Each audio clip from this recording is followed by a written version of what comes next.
Photo വെച്ചില്ലേ? Photo വെച്ച് നല്ല സ്ഥലം.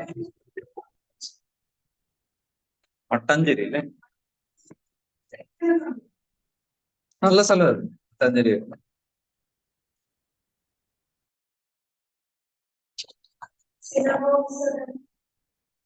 Yes, synagogue.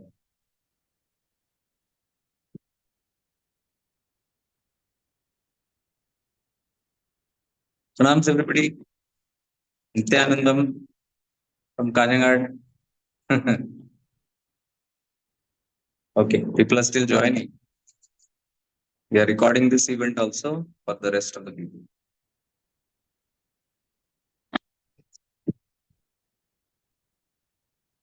It's very hot here. A couple of us are sitting here. Very, very hot. But still managing. 3-4 of them have come from Kerala. Look, they are sitting here.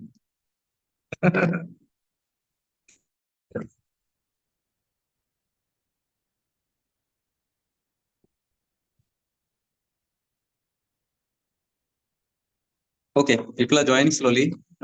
Let them.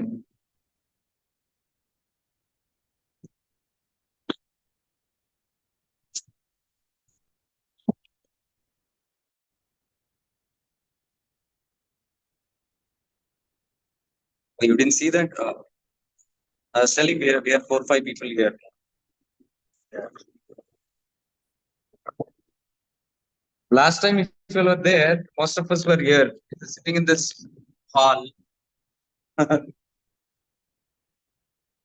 Open hall, because there is a lot of wind here.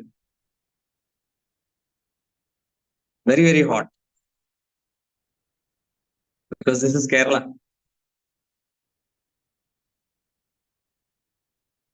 Okay. So we will begin with the Sutras of Self-Realization. This is what I was going through today, the same book, Chidakasha Gita. And Bhagavan has talked so much about it. We have done Chidakasha Gita in English. We have done it extensively in Hindi. Now we can go through the Sar of it. Sar means the essence of Chidakasha Gita. So those who have done English, those who have done Hindi, it will become very easy for you to go through this, understand. And the more we talk on this, the more we do on this, the more the Nityananda Tattva becomes easy. So we'll begin today's session. Asato ma satgamaya, tamaso ma jyotirgamaya, mrityorma amritam gamaya, om shanti shanti shanti.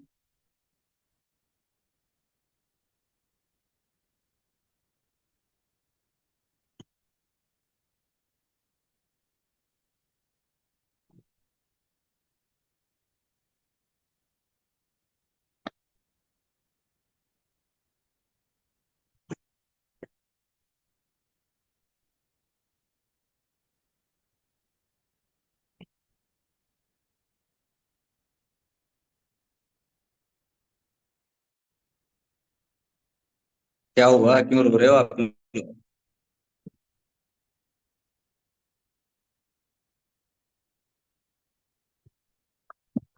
That's the grace of Nityananda. Take his name and you feel like crying. This place is very, very powerful. Very, very powerful. So those who have come here, those who have experienced it here, know it, how it is.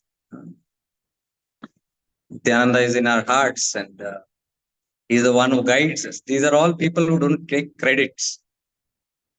Nityananda, Avaduts, or these ascended masters always work from the background. Hardly anybody take their name also, you can see. Nobody even takes their name. Forget even talking about their teachings. Hardly anybody mentions about them. And they are not bothered. People like Nityananda, Ramana, are not bothered. Rare beings these are. Once in a lifetime you can encounter such kind of beings. And we are in a generation where we did not directly encounter them. You can see we did not directly encounter them, but you can see the power that they still hold. Not in body, and still they can touch lives. They can transform lives. I can fully vouch for this. I have never seen him physically, but I can vouch for his presence all the time in my life. One master that simply, it's like a Midas touch. So I've told my story many of the time. Many of you have your own stories. How Nityananda touches, even if you don't know him. So many reasons, so many ways he enters the life. He touches and he simply takes us. He guides us.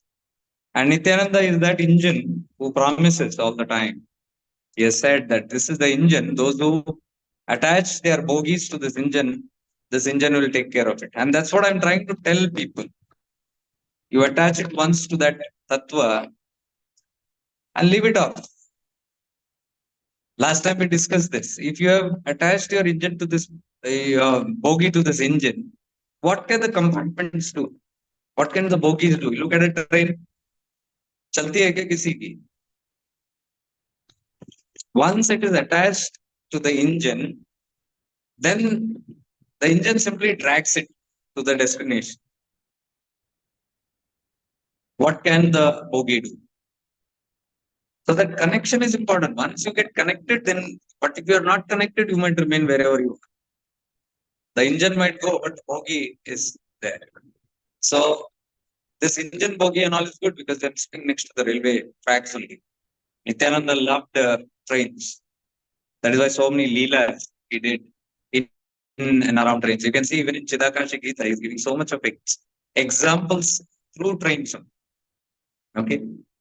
So it's a blessing to feel connected, to be blessed by him, to touch by him.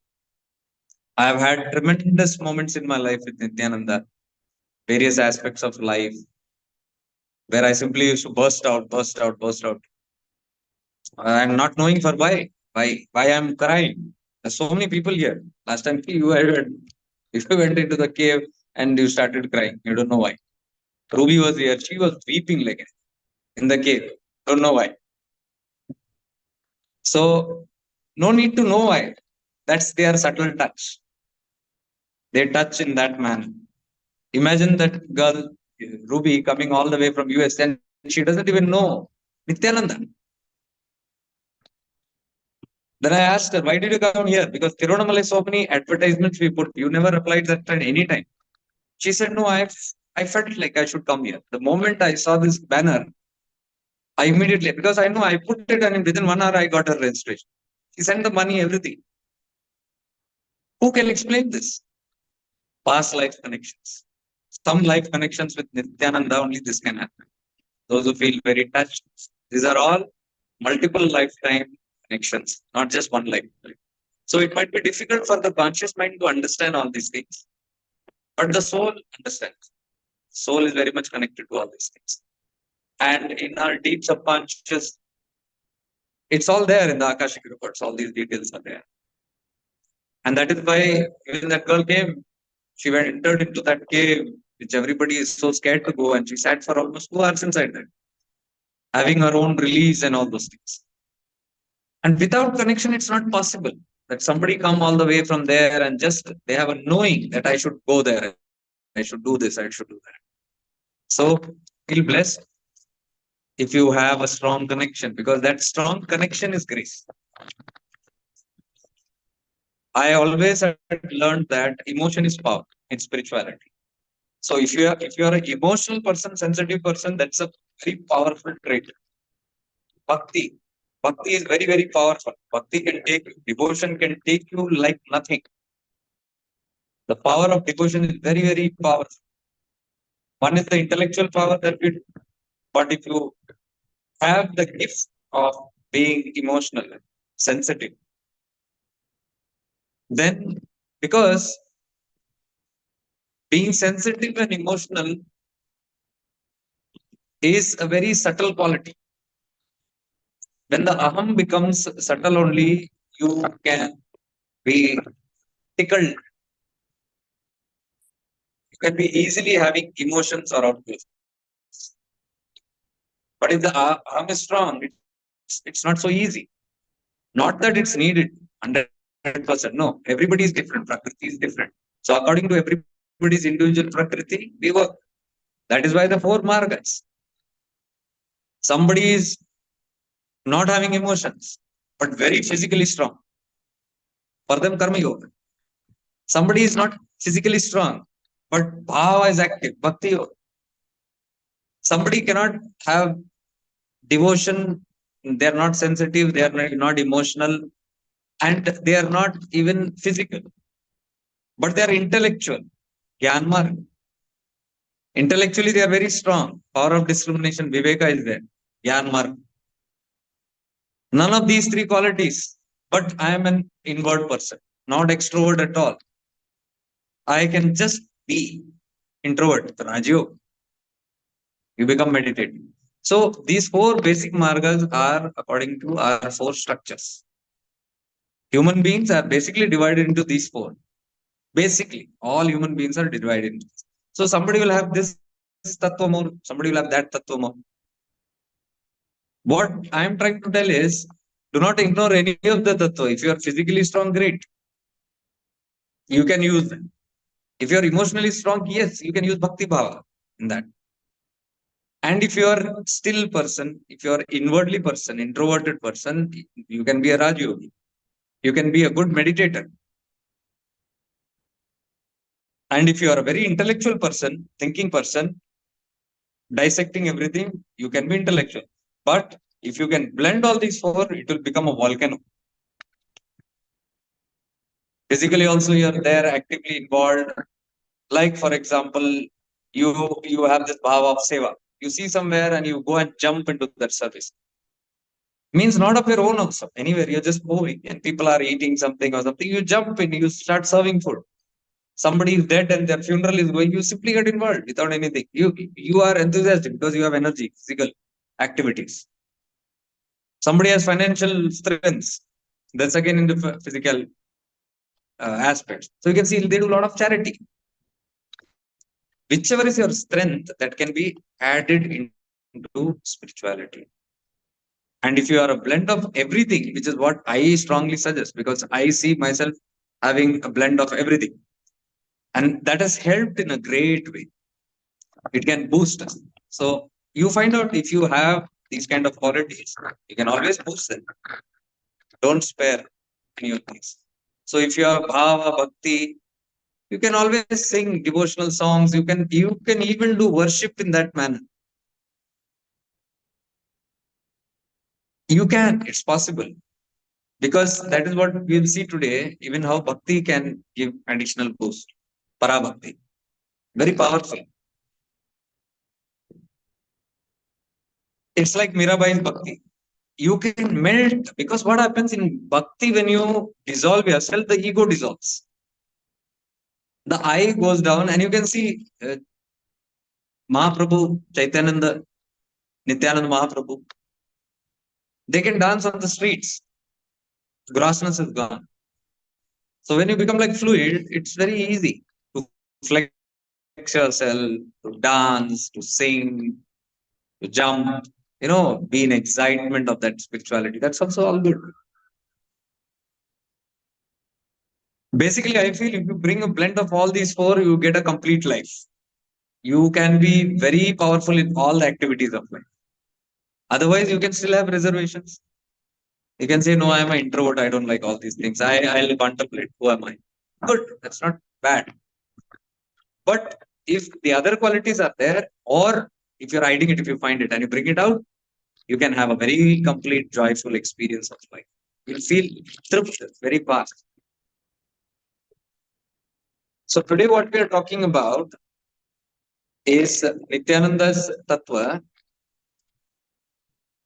where again it's from the Chidakasha Gita only. So here he has talked a lot about sadhana, the practices of taking the breath up, the Kundalini, and meditating on the Chidakasha. That we are not going to discuss today.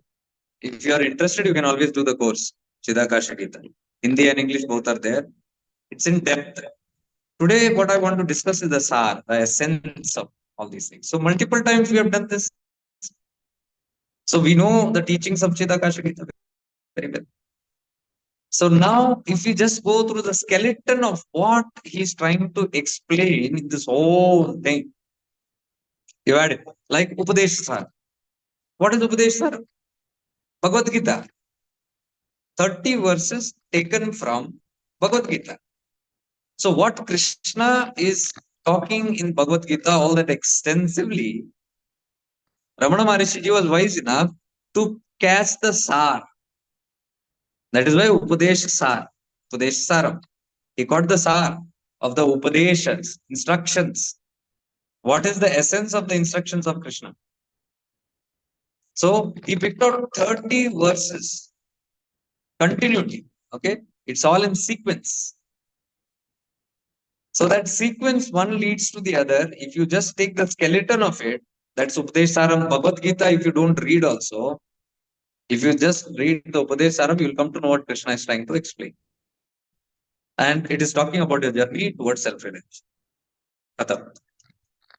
So you can have studied the Bhagavad Gita, but still have missed the Sar. That is possible. Like we may have studied the Chidakasha Gita, but we may have missed the skeletal part of it. So that we will go through today. That can help you understand how Nityananda also is talking about self-realization in a different way. Ramana Maharshi is directly taking you to the inquiry or Gyan Marga.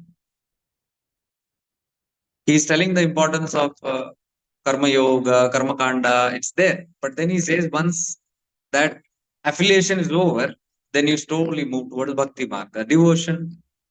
Then it starts with swartha bhakti, that you'll see even here resemblance.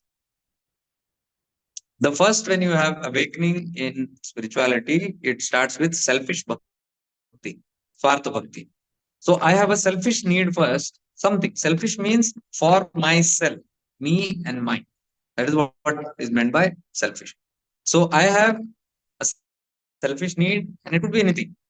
My peace of mind, my health, my wealth, my family, my career, my relationships, my future, my life.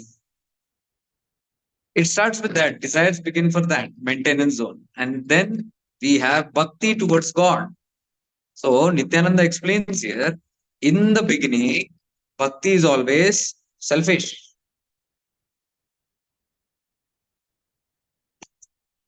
Bhagavan Nityananda says, in the start, bhakti is always selfish, not sometimes selfish. It is always selfish. It begins with Swartha Bhakti. Now I'd like you to contemplate on how is my bhakti Swartha. You reflect in your own life and see. How did my journey begin? Find out. Think about it. When you had spiritual awakening, how you came into this field.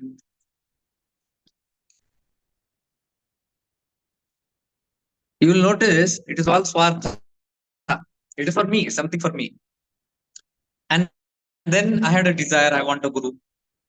Or I wanted something from God, temples, or I'm praying desperately, I need help. Something.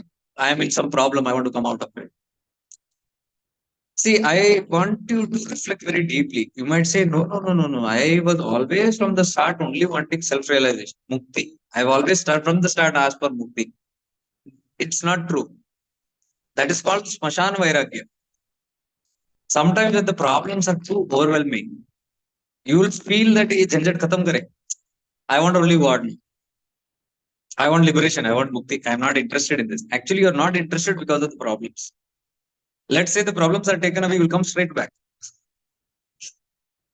So that is what happens most of the time with all of us. That Nityananda also is telling in this. It begins with Smashan Vairagya. Temporary desirelessness, he calls it. I'll go through those. Temporary desirelessness means for a temporary period. When the problem is removed, you're back.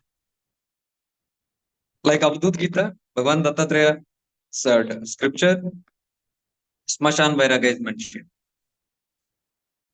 You see problems, you see a tsunami, you see a volcano attack, you see a war in Syria, or you see pandemic and people dying, and then you say, what the hell is this? Life is so cruel. There's no meaning to this. I don't get any meaning out of this. I've simply lost interest in this world, faith in this world, in life. It doesn't make any sense. So, oh God, take me, finish off everything. So that kind, or when you see in Avadut Gita, it says when you see a dead body, this happens. Suddenly you will be reminded of death. Then you'll say, oh my God, that person died, this person died, even I will have to die one day. And then you'll feel little depressed and sad. My death also is there. So when you go into that mode, what happens is you lose interest. And then you say, what is life after all? Even friends will sit and discuss. See, this is life. What kind of a life is this? So no use, no meaning only. And then philosophical also we can become. But in 4 days, 5 days, as life comes back to us, as samsara comes back to us, as Maya takes its own grip, as we forget that dead body, we get back again strongly with our vasana, then we want to live. So that is called smashan vairagya. Only when you go to the smashan, you will get vairagya. Like Manikarnika Ghat, if you go Banaras and go and sit there, for temporarily for that one day, you will be reeling under that. But by the time you come back home from Banaras, in a couple of days, you are back to the same old stuff. Smashan Vairagya. That is what Nityananda is very clearly saying here. Temporary desirelessness. And he's telling, usse baat nahi banegi. Means it's not going to work with that kind of Vairagya. We might feel that's enough. No, that's just a tricky situation. So, Swarth Bhakti it begins. I start with Bhakti. I want something. I have a desire. That is why I want that. Bhagavan Nityan very clearly tells also, if you are desireless, you don't even need a guru. I'll read that thing out. The need for a guru is because you have desires. So somehow you feel that person from outside come and can make up or give you solutions to your life so that you can finish your desires. Indirect it is. Okay? It's not direct. Very, very indirect. So we might call that spiritual desires. But as I told you, so something deep hidden even in that spiritual desires. You'll see there is some deep worldly desires hidden under the cloak of the spiritual desires. So what we are trying to say is almost all our desires is related to something for myself. Okay. For example, I want moksha. Why? Or I want Satchidananda, the blissfulness, which is explained in so many documents when you get self-realized. I want that. Why do I want it? Because I'll be blissful. The other words for that is I'll not be sad. I'll be blissful. So I am not wanting sadness. So I want blissfulness. So here also you can see I want blissfulness is the word. I want Satchidananda for myself. So if a question is asked, what if self-realization is given to everybody? You might pause for some time and rethink. That's the nature of human tendency. It will always seek for itself only. What is the larger selfless goal is for everybody. See our prayers, what we do in the end. May we all involve, may we all be blessed, and may we all be free. Sabamuktu. Not just me. It's a prayer for everybody. Universal prayer. So these simple gestures also can change our attitude from selfishness to selflessness. Anything you want to achieve in life, you are wanting to share a bit of it with others. Even if you get happiness, you want to share that happiness with others. You get money, you want to share that money with somebody else. You get gyan, wisdom, you want to share that with somebody else. It's not just for me. I gather it, I gather it, I gather it. The sutra there is, if you work on that, it's very limited. I have told this before, the power of prayers. When you pray for yourself, check out. And when you pray for others, check out. What you want, you pray for others. That's a secret. You open heartedly just pray whatever you want for others and see what will happen. Anything that is selfless will immediately be granted. That's the nature of the masters, especially. All the masters are that kind. Because masters themselves, you see, especially the Avadhutas, Nityananda, do you think this person ever lived for himself? Check it out. It might have started in the sense for himself, but it will always end up for others. Ramana was selfish in the start. He came to Arunachala, he climbed up the mountain and he sat in Skanda Acharam for 16 years, not wanting to come down, not interested in meeting people. He was simply withdrawn.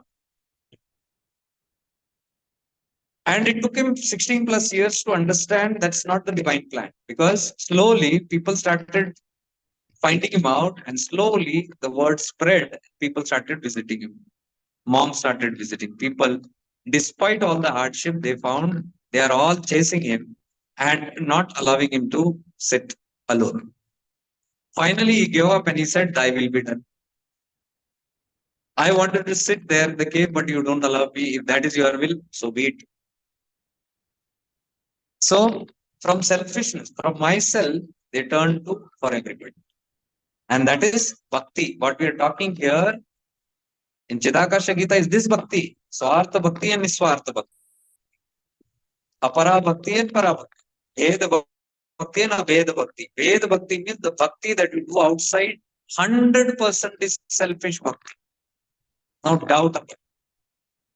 You might want to claim, you might want to refuse, you might want to object, all those things you can do, but investigate, you will find out whenever you do bhakti for any object, deity, thing, guru, outside, it is a selfish bhakti because you want definitely something out from there. That is why I said many of us are having gurus as ATM machines or security guards because these two factors always dominates us, greed and fear. So I'm greedy. I want hundreds of things in my life. So if guru is there, he can give guru kripa, we'll call it. But in that cloak of guru kripa is hidden my greed. So through grace only you give me, but you give me, provide me, Swarth Bhakti. So that's Swarth Bhakti. Or I'm scared, I'm fearful of being alone. So you be with me. So when I say to my Guru, you be with me, that also is Swarth Bhakti because I'm scared. That's why I want you. Now the question is, if you are not ever scared, would you have a Guru? Contemplate right now. If I had all my desires fulfilled, I had nothing, everything is there, and I have no fear of anything. Would I need a guru? You'll see automatically you wouldn't need because you are in that state of contentment. What else do you need? Everything is fulfilled. No fear of losing the body also. Then what is left? You are in thy will be done. Whatever is, everything is fine. And if everything is fine, why do you need a guru? You need a guru when things are not fine. Please understand this. So when things are not fine, when I want to make it fine, that's called Swartha Bhakti. That is what Nityananda ends in 286 number, last verse of Chidakasha Gita also, stressing the importance of Parabhakti or Niswartha Bhakti. He says, until it becomes a desireless bhakti, it is not useful. It cannot lead you to self-realization. For God realization, it has to be Parabhakti, means Niswartha Bhakti. Abhed Bhakti, that bhakti which is coming from within you. You just imagine this simple situation. आपको ध्याओ, आपको भजो, आपके राम आपके भीतर आप होके रहते हैं. Means your Ram is within you only. Meditate on yourself. Contemplate and reflect on yourself. In you, within you, is Ram himself sitting there as you. You feel I am something. But sitting there in this cloak of I is that Ram, that is the Atman.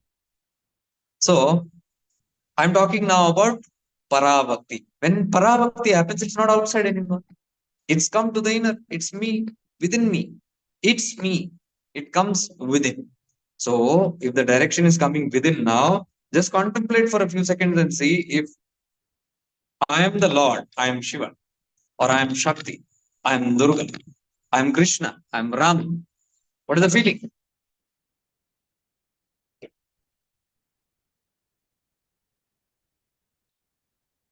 The subjective awareness, what we are talking about. I am only that. Like Meera said, taking your name, I became Sham. प्रीतम का कुछ जोर नहीं है, वो तो है निर्दोष। प्रेम की माला जपते जपते हो गई मैं शाम। It's not the fault of my lover. Lover did not do anything. Don't blame him. Don't, because of Krishna you have become mad. प्रेम की माला जपते जपते love, chanting word as Bhed Bhakti. You are outside. I'm chanting your name, chanting, chanting, chanting, chanting. I became Sham. हो गई मैं Sham. So just imagine the situation. Just you can even feel or contemplate.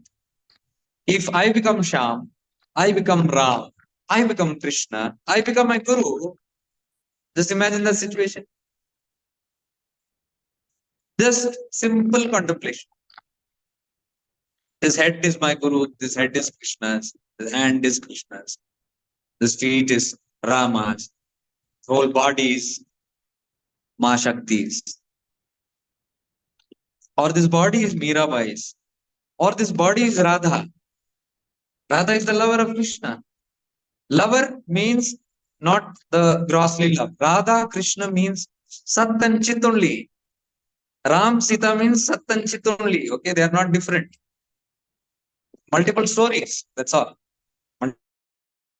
Multiple variations. So Radha is nothing but Shakti, Shakti aspects. So if you jump Radha, Radha also, you become Krishna. Shiva Sutra. Shiva Sutra, Shiva says, you unite with Shakti is as good as uniting with me, because Shakti and me are inseparable. You unite with Shakti and become one, you have become one with me. If you don't have to directly come to me. One aspect of it. That is the concept of Radha Krishna. You hold on to the other aspect of the Krishna Tattva, you become the wholesome. You chant Siya Ram, Siya is there, Siya Mata is there, or Sita is there. You chant on her chastity, her purity, man will become Nirmal. When man will become Nirmal, you become Nischal. Nischala Tattva is Ram or Shiva. However you take it, these two are inseparable. So, in the last batch, we had done that in Tirunamala, where we were contemplating on being the prana. And many of you had goosebumps. Many of you had tears and experiences. When you realize that I am Shakti, first hand experience of I am Shakti, Praneshwari, how close it is. Now, in that similar, even intellectually, if you do also, just think, imagine your whole body, you only have become Premiki Mala Japte Japte Ho Gayi Main Sham. Even if it is intellectual, become aware of yourself as Ram, Krishna, Shakti, Hanuman, Shiva, whatever is your deity, or my Guru.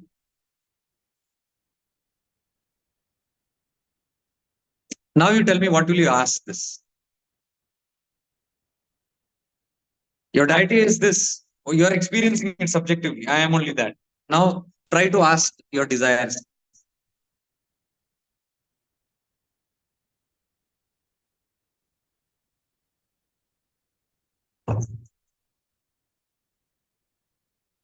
Can you see the difficulty in asking something there when you become that? How are you going to ask yourself? That only you separate and make it Ved Bhakti, put that person in a photo, you will start begging. Ye de do, wo de do. This is why he means Ved Bhakti is Swartha Bhakti. Aved Bhakti is Niswartha Bhakti.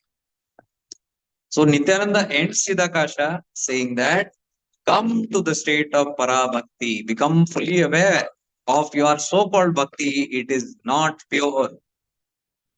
It has got still some mischief. It has got some demands, some desires. So the theme of Chidakasha Gita is to become desireless. And that is why he is adding now these two important terms of Chidakasha, desirelessness and bhakti, devotion. And he calls it desireless bhakti. All those who did Chidakasha Gita will see that. Fully, it is loaded with desirelessness. You have to have desires for self-realization. And on the other side, he says you have to have that devotion. What kind of devotion? Not that ganti bajanwa, narel podne wala, agarbatti. Not that devotion. This parabhakti devotion. Even if you don't have that, he's telling strive for that. Forget all the Veda. So what are we doing indirectly then? Upadesh Saram. Karma yoga. Then it becomes bhakti yoga from outside. Then that bhakti yoga turns within. And all those things that you have outside, all your fantasies outside, it starts going inside. So now you have nowhere to hunt anything.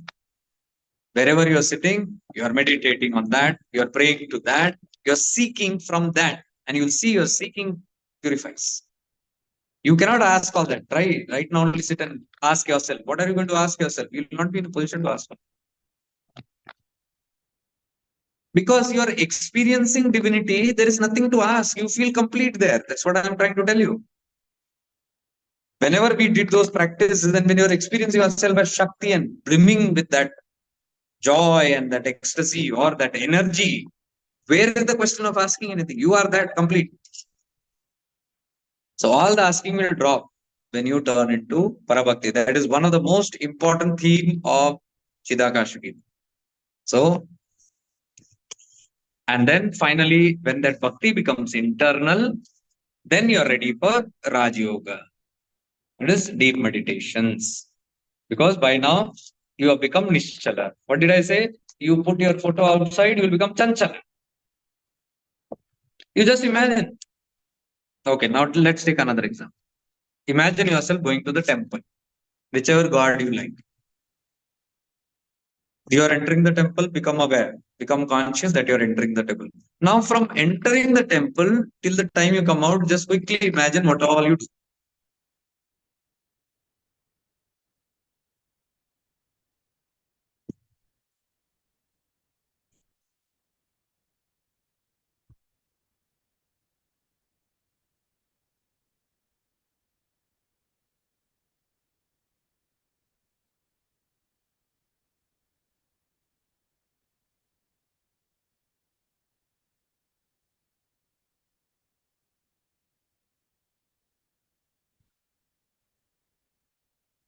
You must have imagined the whole thing.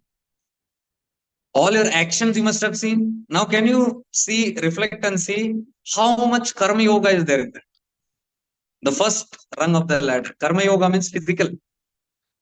You have to walk, you have to go, you have to bound, Sastra Dandvat Pranam, then take the prasad, or do the arti, and do the Girivalam or that, what is that? Giri Pradakshina or Pradakshina around the Garbhagraha, and see what all you do, this, turning around, darshan. Can you see the bodily activity?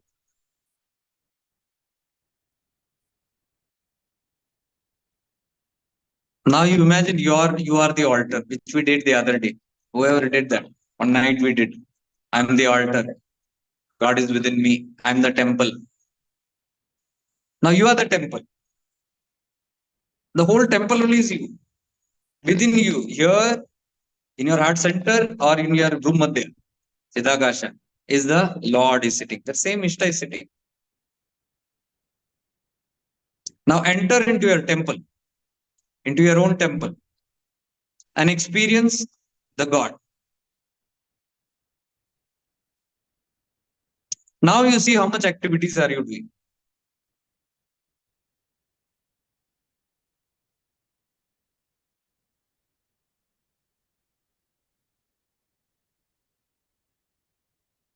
So you might be observant and you'll find out the more closer you are to the Lord or your activities will stop. That is what I'm telling. Nischala Tattva will come there. You put it outside, you will become more chanchala. What all you have to do, run around. See the activities. Chanchalata that is. That only if you bring that bhakti within, turn introvert, become nischala. Simple. So nischala tattva, this Raj Yoga is going inside. Raj Yoga is inwardly. You can go that these steps these are. After Bhakti Yoga, Raj Yoga. Then I become a Raj Yogi, I turn within. Raj Yoga begins. Then all my activities inside. Chidakasha Gita, the prana, moving the Shakti up to the Shiva. All this is inside. There is nothing outside. Everything internalized. Sukshma activity. It is not even Hatha Yoga. That is the warning of Chidakasha Gita. Don't do Hatha Yoga. You might say, now Kundalini upar lena hai. Breath work is there. So I have to start now, huffing and puffing. So I have to take the breath, I have to push it out, I have to do this kriya, I have to do that kriya, then something will happen. This is chanchalta. Bhagavan Nityananda is talking about Nischala Kriyas. What is Nischala Kriya? Sitting there through your awareness, going to the Muladhara, activating the energy there. And through your awareness, pulling up the energy through your Sushumna, bringing it here in the Chidakasha. We have done all this in the courses. If you are interested, do the courses.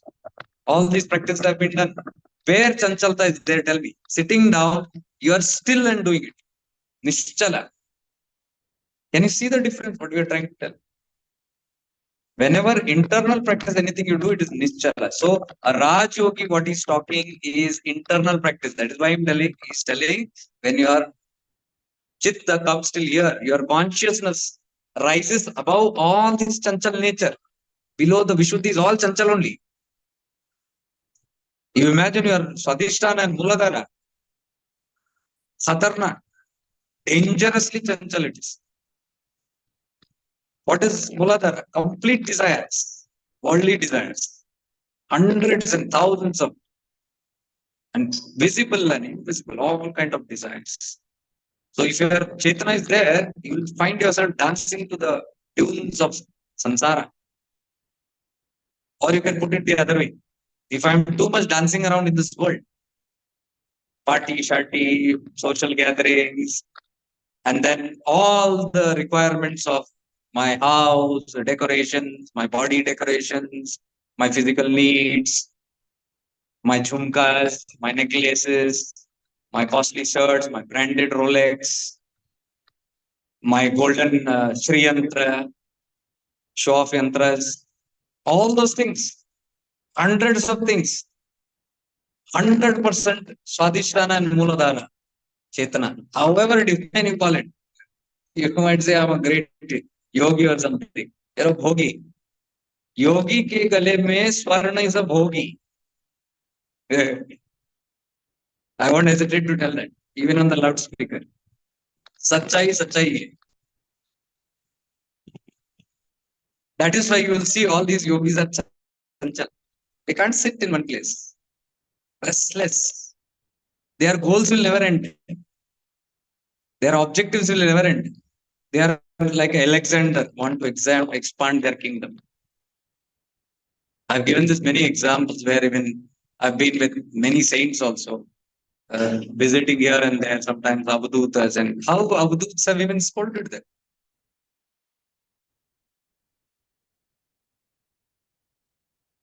To one, the Avadut said, your ashram is your desire. Anubhavananda Swami says ashram is a pujli, जो कभी मिटती नहीं. Don't like, don't listen. But this is the truth.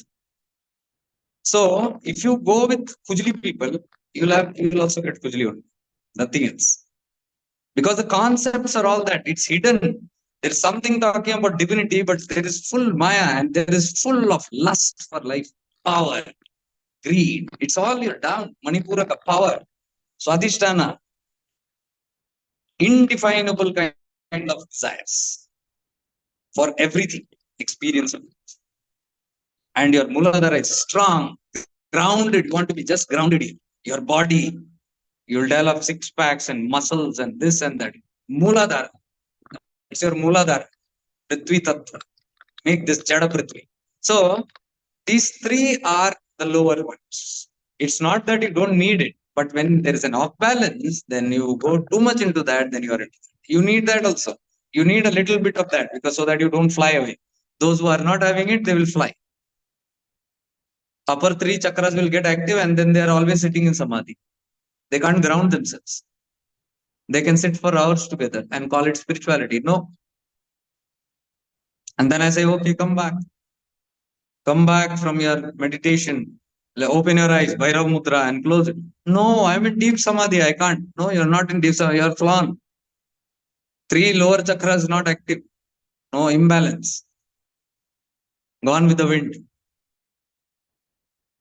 That is why we say being centered. Your heart is the center. Heart is what? Center. Upper 3 chakras, below 3 chakras. You remain in the center. That is called being centered. Awareness will teach you to remain centered without going to extreme. So, Raj Yogi, when you become in that Raj Yogi, it's all internalized. All this thing is internalized. And whatever I'm talking about, these 3 tattvas, 1 ounce also you will not find in Chidakasha Gita. He's not interested in your families, in family dramas, in the worldly maintenance, in the houses, in futures and career. See, he is not talking about it here. Simply not talking about it. So, do you call that ruthless? No, not ruthless. Because he is giving the sutras for self-realization. That is what we are trying to understand. If you want self-realization, you cannot play around the fool and then justify and say this is also needed. You try it, you will be there. Why do we think without reason will they talk? Nityananda, is he ruthless? Actually, he gave solution to everybody. Whoever came to him, nobody came to him for moksha. Hardly anybody came to him. That is why while leaving the body also Nityananda said, "Ek kundli ko leke aao, main rukta hu." One that kind of a disciple. They were all crying, Baba, don't go. We need you. And he knows why they need him. God. And he said, one Pundalik, let him come, I'll stay. Pundalik means that desireless bhakti. जिसको कोई उनका और कोई लेना देना नहीं, उनका कुर्सी नहीं लेना है, उनका सोना चांदी नहीं लेना है, उनका और कोई ले लेना है, नो टाइटल नहीं लेना है, ब्रांड नहीं लेना है, nothing needed, just for the love of the Guru Tattva. Anybody there? I'll stay back. And nobody came, Nityananda didn't stay. End of the story. Ruthless teachings, mystics these are. ये घुमा फिरा की बात नहीं करेंगे. Okay, so when we are connected to these mystics, you hear me talk the same. घुमा फिरा की बात नहीं. So if you are interested in Avadut Tattvas, you will stay here. Anything below that, you'll go there. So from Raj Yoga, once it internalizes, goes deeper and becomes Nischal. While it will become Nischal when all this fluctuating mind settles down. Even in the name of divinity, you will not go ahead. What is the name of divinity? All the same vasanas will come. Serving the world, helping the world, saving the world, all those things will start coming now. Rupantaran, okay. New vasana in a new, old wine in a new bottle. There also, in that also is hidden my own desires. In that divinity, goody things, I will play my game. So, as a spiritual seeker, you have to always be very careful on this. Even if you're catching any spiritual titles, all these things, and ask, why do you want those titles? What do you gain out of that? You'll see a lot of things are there hidden. So this is deep discrimination. You find out and you throw all this trash out. You're not interested in it. Then we are talking about self-realization. That is why Chidakasha Gita is explaining all these in detail. So once the Raj Yoga is done, stillness has come, your actual journey has begun here, Vishuddhi. Till then, you are doing the drama down. Including all those saintly ones, greatly divine, everybody. This is all down, vasanas, up and down. And this is going live on YouTube also. Anybody can watch it. So once the chitta comes here, Nityananda says, your actual spiritual journey begins here. A real journey. Raj Yoga. So, Chidakasha Gita is completely about Raj Yoga. And from Raj Yoga, transcending to Jnana. So, Raj Yoga is where you are internalizing and you are going for your Sukshma breath, not this breathing, Kumbhaka, Rechaka, and all these things. It's nothing got to do with that. In fact, it's just denying, don't go for it. Hatha Yoga is selfish. Hatha yoga will take you down. Hatha yoga will boost your ego. And you can see it around. Open your eyes and see if you have the guts. You can see how the egos are boosted. Hatha yoga, hat karke. The physicality, the grossness is all brought out. Like jid, to establish something. All those things come with Hatha yoga. Body maintenance, immortality of the body. You're very interested in immortality and elongating the body. Who wants this extra life? The one who have unfulfilling desires. गटरी में बहुत पड़ा है. So I need another 100 years in the name of yogi. So I have become an immortal yogi for 100 plus years. And what do I do in that immortal body? If you have really a yogi, you will want to exit as soon as possible, my dear. Why do you need 100 years? So 100 years, if I need a body, I'm lurking around for something else in the name of divinity itself. But there are vasanas. So increasing this longevity of the body in the name of whatever, through siddhis or whatever. These are all powers that you get, which Nityananda completely objected. He was completely against the siddhi mark. Siddha, siddhi. One who has siddhis are called siddha. And yesterday I put, or today I put a story of Gorakshnath, who's a Mahasiddha, Mahayogi. Mahayogi Gorakshnath. So there also we can see that that bodiness is there. And even the feeling that this immortality I've gained through herbs, through medicines, or through yoga. And it needs one Avaduta named Allam Prabhu to come there and tell him, no, that's not the truth. Have you seen all the tattvas we talk here? It's very ruthless. It goes to even going to dissection of Ram Krishna Paramahamsa's journey. Blockages, what I'm telling you. It is not that cup of tea which we are thinking this, self-realization. Self-realization, it might look funny to you that Gorakshnath ji was given Diksha by Allam Prabhu into self-realization. This who am I? Self-inquiry. The knowledge, the Brahma Vidya was given later, after Siddhahood. And the time is right. So you can imagine the journey of self-realization, what it is, or moksha, what it is all about. There's so many pitfalls here. And we are not ready to give up these little petty pitfalls and talk about this large things. Where are we? Well, that's upon you.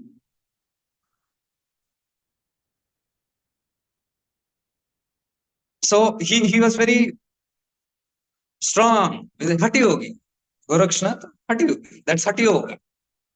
Okay, Ashtanga Yoga. Yesterday I was in Bangalore. I met somebody in Whitefield, and she was a Hatha Yogi. She came to meet me because her brother is in UK and he follows shifting into her. So she came to know, she came in that locality. And we were talking about the same things. I believe it was a shock because till now we believe Hatha Yoga is everything. Hatha Yoga is good for the body, but self-realization is not the body. When you say I'm not the body, what it has got to do anything with the body? So Gorakshnathji was very confident that he has a very sound body, and Allam Prabhu had to tell, however great your body is, one day it will go. Catch that which never comes, which never goes. That's your soul. It's there. So this at least should teach us and humble us down that no, we don't know yet anything. We are still learners. We got a lot to learn. So Gyan Marg opens up there. What is the Gyan Marg? Self-inquiry. After the Raj Yoga, after you have settled yourself down completely, it's the Gyan Marg. Who am I? And this is where all the dualities vanish. Advaita. Allam Prabhu is an Advaita master. He was at the time of Basavaraj Lingayat, the founder of Lingayat society. And Akamahadevi. Akamahadevi was a nude saint, just like Malaleshwari. In Karnataka, she used to roam.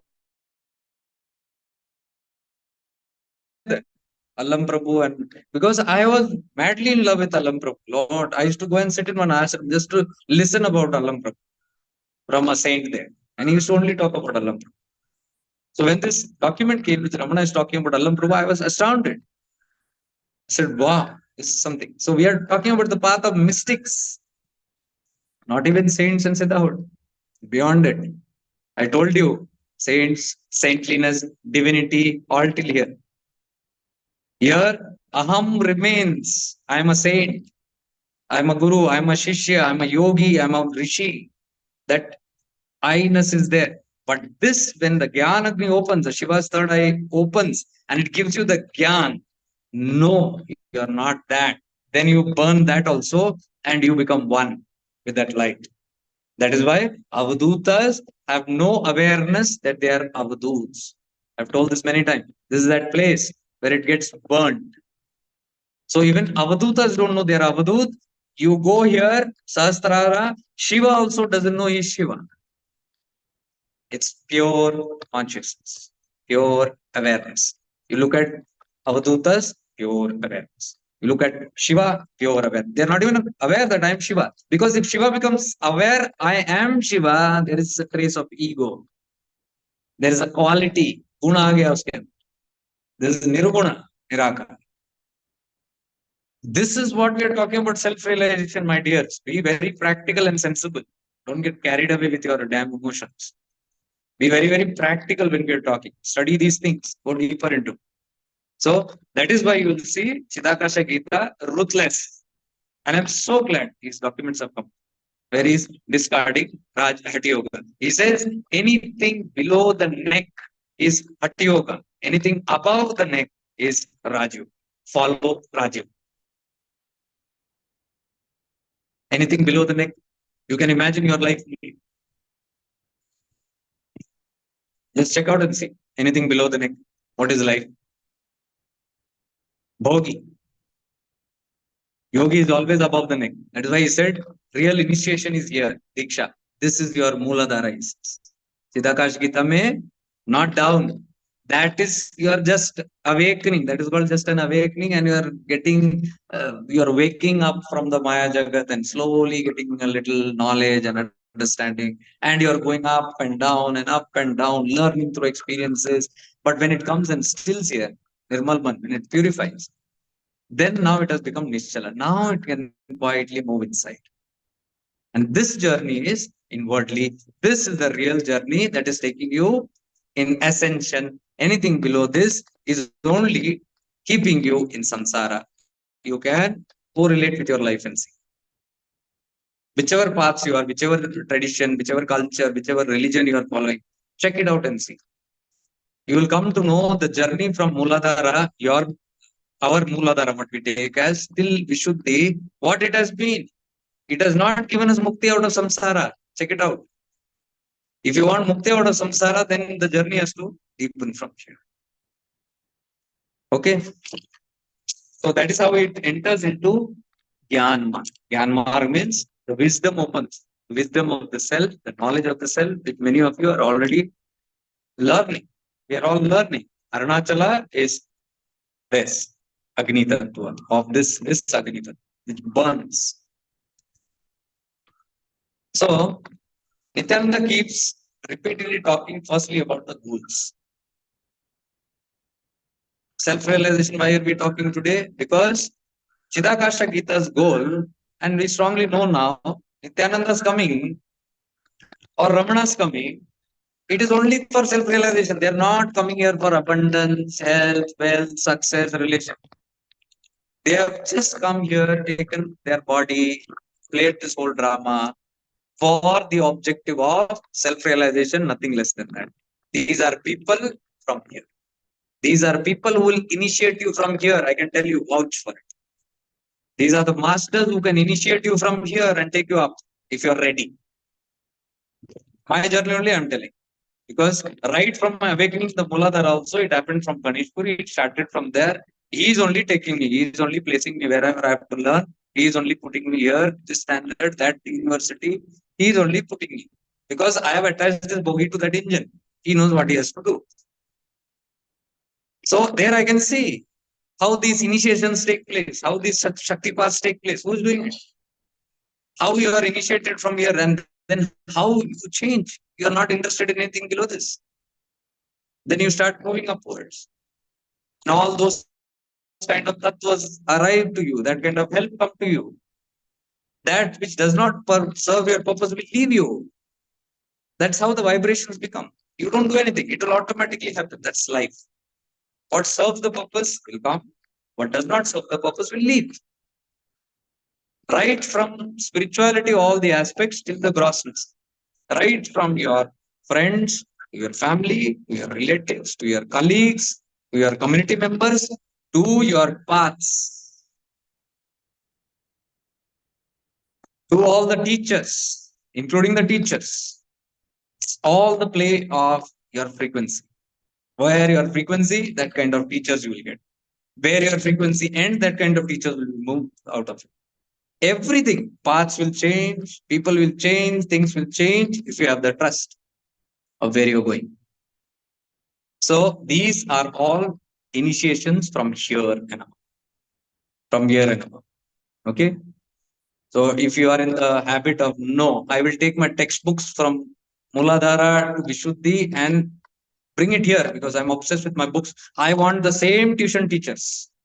I want the same school teachers to come and teach me graduation.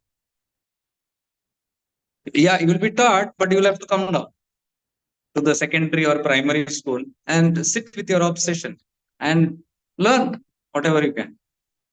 But the whole thing is you will not be interested. You will not feel like how much ever you try, it will not happen. So he is simply reminding us of the goals. What is our goals? Chidakasha Gita 26, he says, a perfect jnani is not subject to the desires of the world. A perfect saint, perfect jnani, he is not subject to the desires of the world. World means anything in the samsara, not interested. There are no excuses. No, I'm moving in a very, I'm living in a very big house. So what? I have Raj Yoga in me. I deserve this. It's my prarabdha. So I'm living in it. Maybe they are living, but they have least interest. Like Raja Janak, they are all Avadut states. Being even in that kingdom, they have least interest in all these things. They are least interested. So a perfect jnani is not subject to the desires of the world. He is completely away from the desires. Completely away from the desires. Should I repeat it again and again? He's not saying he is away from desires. He's saying completely away from desires. Just why? Why is that so? He's telling. Just like a fried seed which does not sprout, even when it is sown in the earth and well watered, desires never arise in a jnani and toss his mind to the winds. The reason is the desires have been burnt like fried seeds. If you fry the seed, then you put it in water, you put it in fertilizers, you put it in the best of manure, you give it the best kind of treatment, all the climatic condition, it will never sprout. Why? Because it has been burnt. The seed is burnt. So here is telling there is no question of a jnani even being interested a little because all the seeds have been burnt. Simple.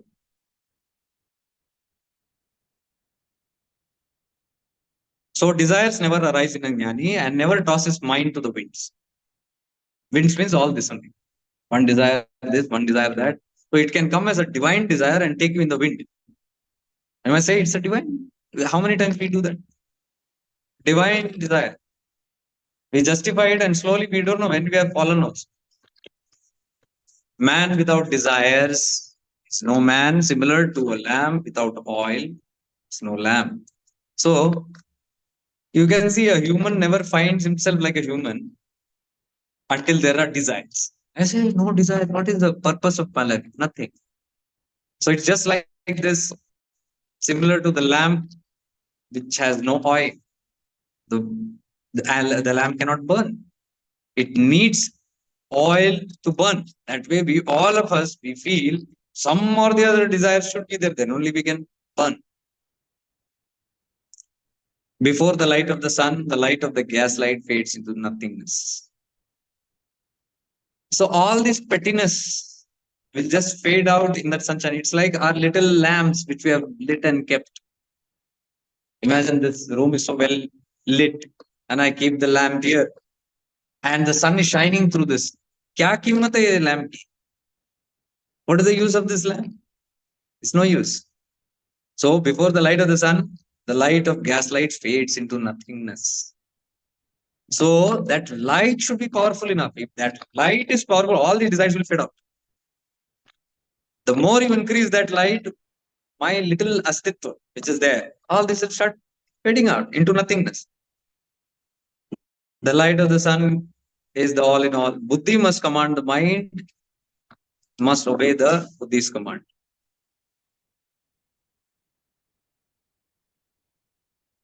Just as a tree fruits is of no avail, so also man without knowledge of this eternal truth is of no use. So he's telling Buddhi should be above the mind. That is what we specifically are working on and shifting into awareness. Buddhi, the whole instrument that we are working day and night through all the practices, the Buddhi, intellect, sharpening and sharpening and sharpening. And that is the theme of Chidakasha Gita. Spotify. Illuminate the Buddhi.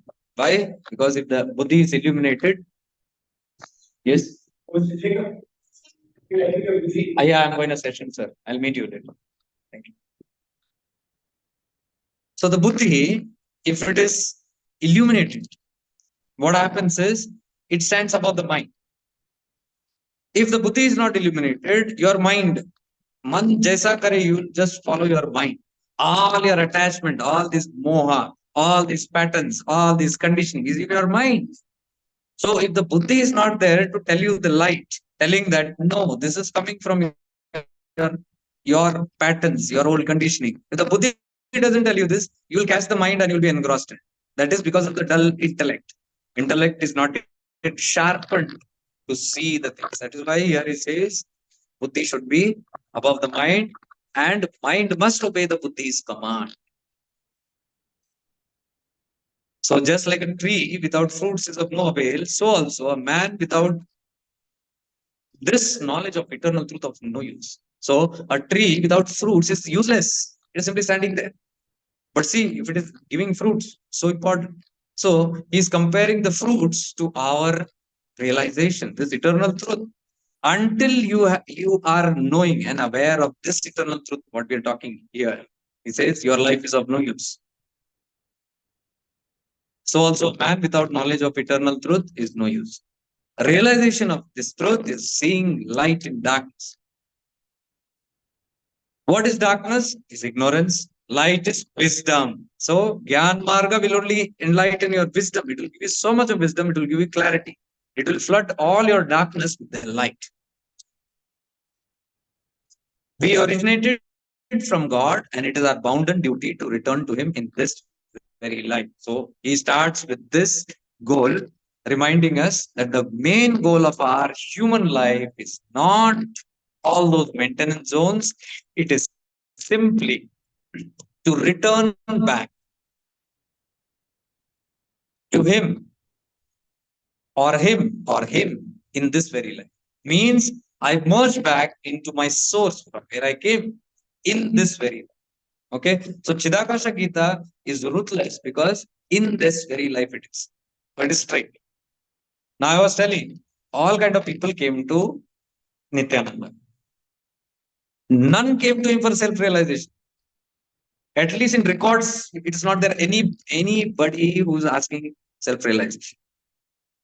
It's in record I have not read, even his disciples. So people who came maximum, even the devotees came for all their worldly needs. That is why he had this grudge in the end. Not grudge, he had this feeling that what he had to offer, he couldn't offer because all the people came for house, wealth, name, property, fame, wife, children, all these things only they gave. But if you observe very keenly, did he shoo him away? Did Nityananda said, get out? Because in Chidakasha Gita is talking that. But in real life, he was busy giving people the worldly. Are you seeing this? That's what I'm trying to say. As the demand, so the supply. The demand is that you have to supply that. In today's world, we say there is no many gurus who can give that. There are no shishyas also. That is what we are talking sometime back. Like all the paths, if you see, it's all simply maintenance of your world. What else is there? Check out even for 5 minutes and see what's happening in the whole communities. Is anybody hankering after God or self-realization? Hardly anybody. All are just in the maintenance mode. And what if that is the demand? What will be the supply? That kind of paths will come up. That kind of supply will come up. That is why people who find themselves disappointed cannot find. Hardly there is anyone who will take you into that single-handed zone, self-realization. All these people are gone. Nityananda is gone. Ramana is gone. And the avaduts who are there, they don't talk. It's a dilemma. Nobody around. But does that mean we are left to doom? No way. Nobody around means they're not in the body, that's all. But they're there. And that is how we are being guided. I'm sitting here right now in Kanhangad, Baba's place, this is. He's done wonders here. We are in the caves. Work is going on very beautifully, but demand and supply. Does that mean Ganesh Puri and Kanhangad only self-realization people go? No way. Still people go for maintenance. And that also is granted. But who asks what they get? He who seeks shall receive. That is the thing. So, Nityananda, I'm very sure he knew that there will be seekers who want what he had to offer. That is why this came up.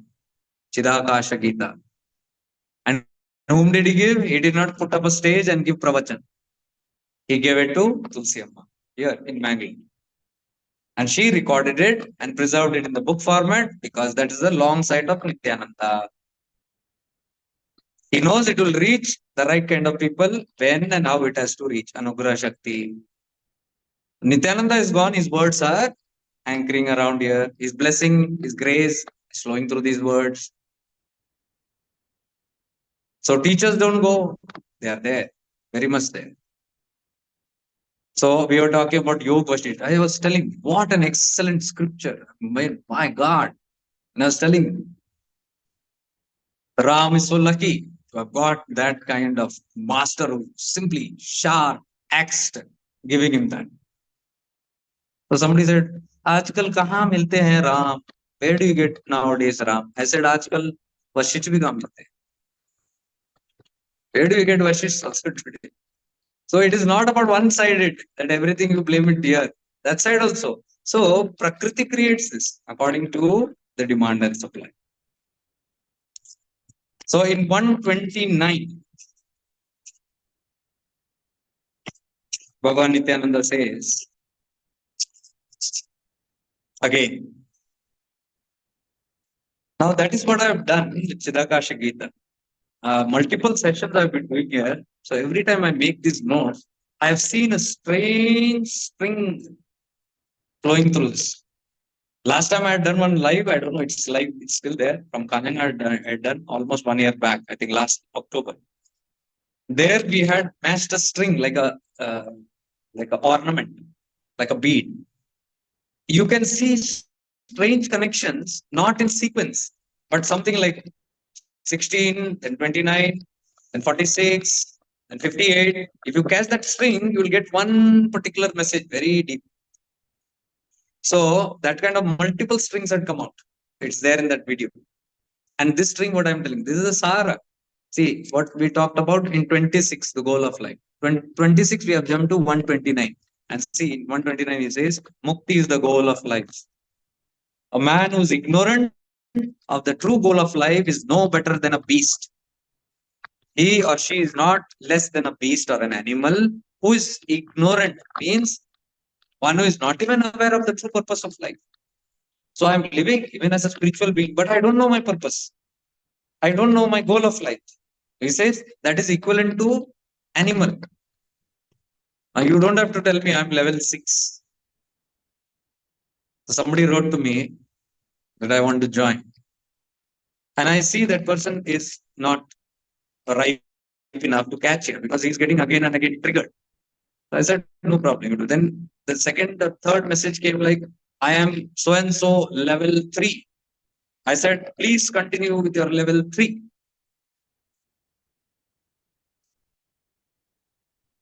These kind of copy or medals won't work here. Okay. Your whole eligibility is mumukshattu. You get that word? Mumukshatva is intense desire for liberation or self-realization. That is mumukshatva.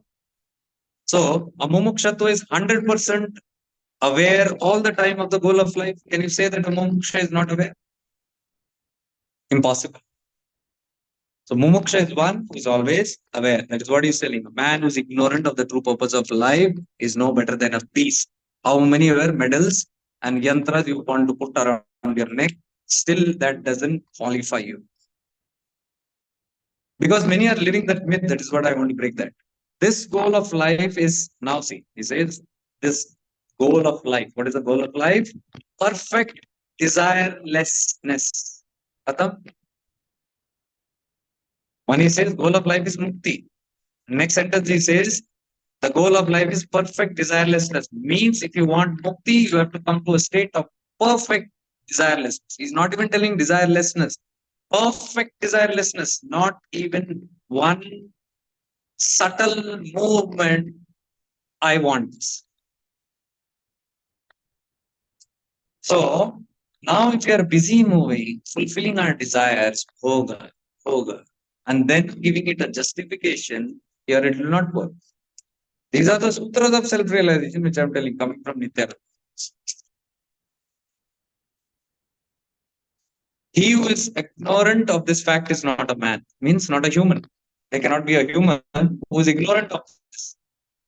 Mukti cannot be attained without desirelessness. Okay, you can underline this.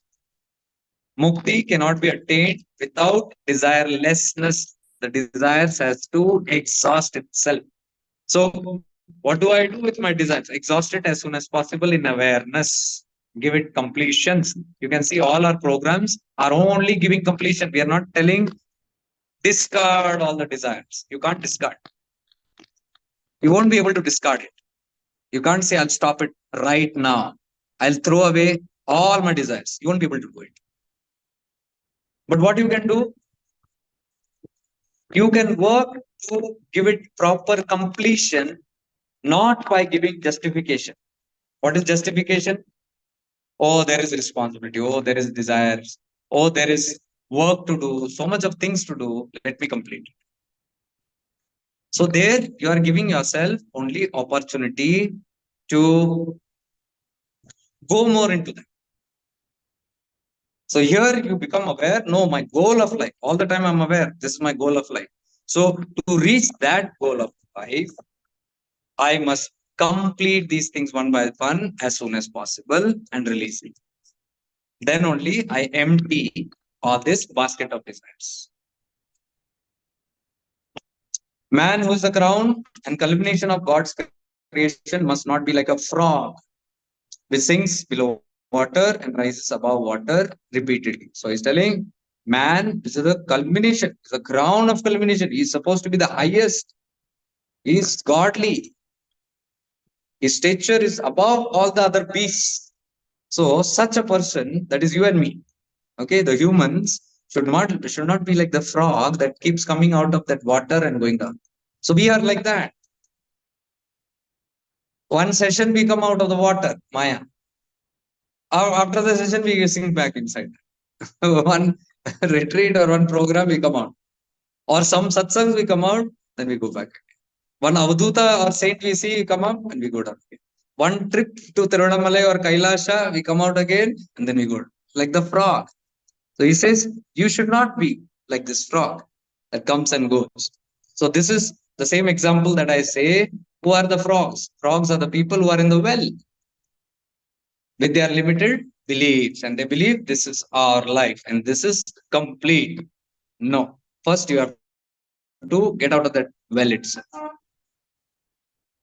Like a frog in the well, man must not be immersed in the water of materialism, rising above this water rarely at regular intervals and again plunging into it.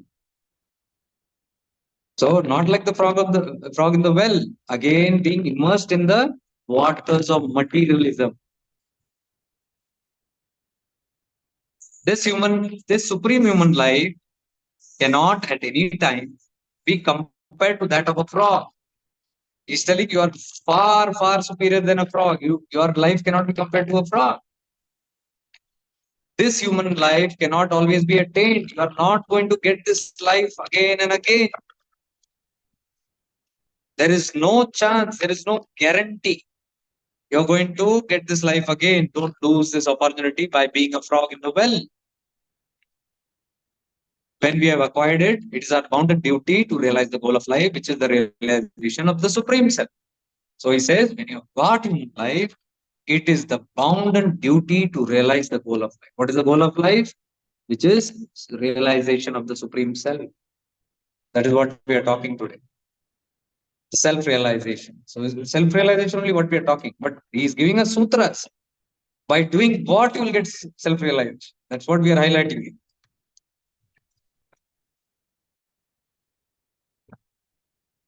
Just like meals cannot be had before cooking, so also mukti cannot be attained without necessary effort in that direction. So all these fake things that tell us that we will get mukti by doing this, we cannot attain. Very difficult. Just like meals cannot be had before cooking, you have to cook and then only you can eat. Cook means work towards it consciously, have the wisdom, have the right knowledge, right attitude, right direction. Then only you can cook your meals and then you can eat it. First, you should at least know these things.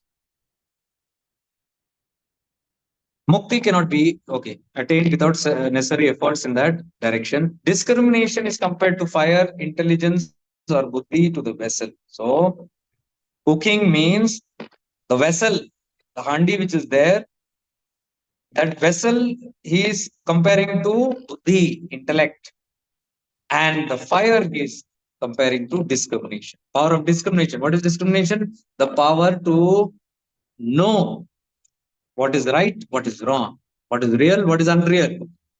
So, whatever satsangs I do, I use only buddhi, the power of discrimination, and that buddhi dissects and sees all the flaws. It catches ruthlessly every damn thing that this mind will try to hide and camouflage. So, if the buddhi is standing out ruthlessly, it will cut out. So, that is it. So, the fire is that discrimination, the power to discriminate between right and wrong, but it has to be heated in the vessel of buddhi. So, buddhi is that tattva which will give you awareness, the power of discrimination, right choice. Fire and vessel are two requisites which are necessary before we cook. So he says these both are needed. The buddhi is needed, power of discrimination is needed to cook your food. Means cook your self-realization. So also to attain mukti, discrimination and intelligence are the two important requisites. Mukti is the cooked food. So what is the output? The cooked food is nothing but mukti. That is the result. And you can eat that food that you cook out of the power of discrimination and your intellect. So these are two different things that he said. You can see the gap, but there's a connecting string. That is, I've observed multiple subjects. This is self-realization. This way, there are multiple subjects which can give you that string.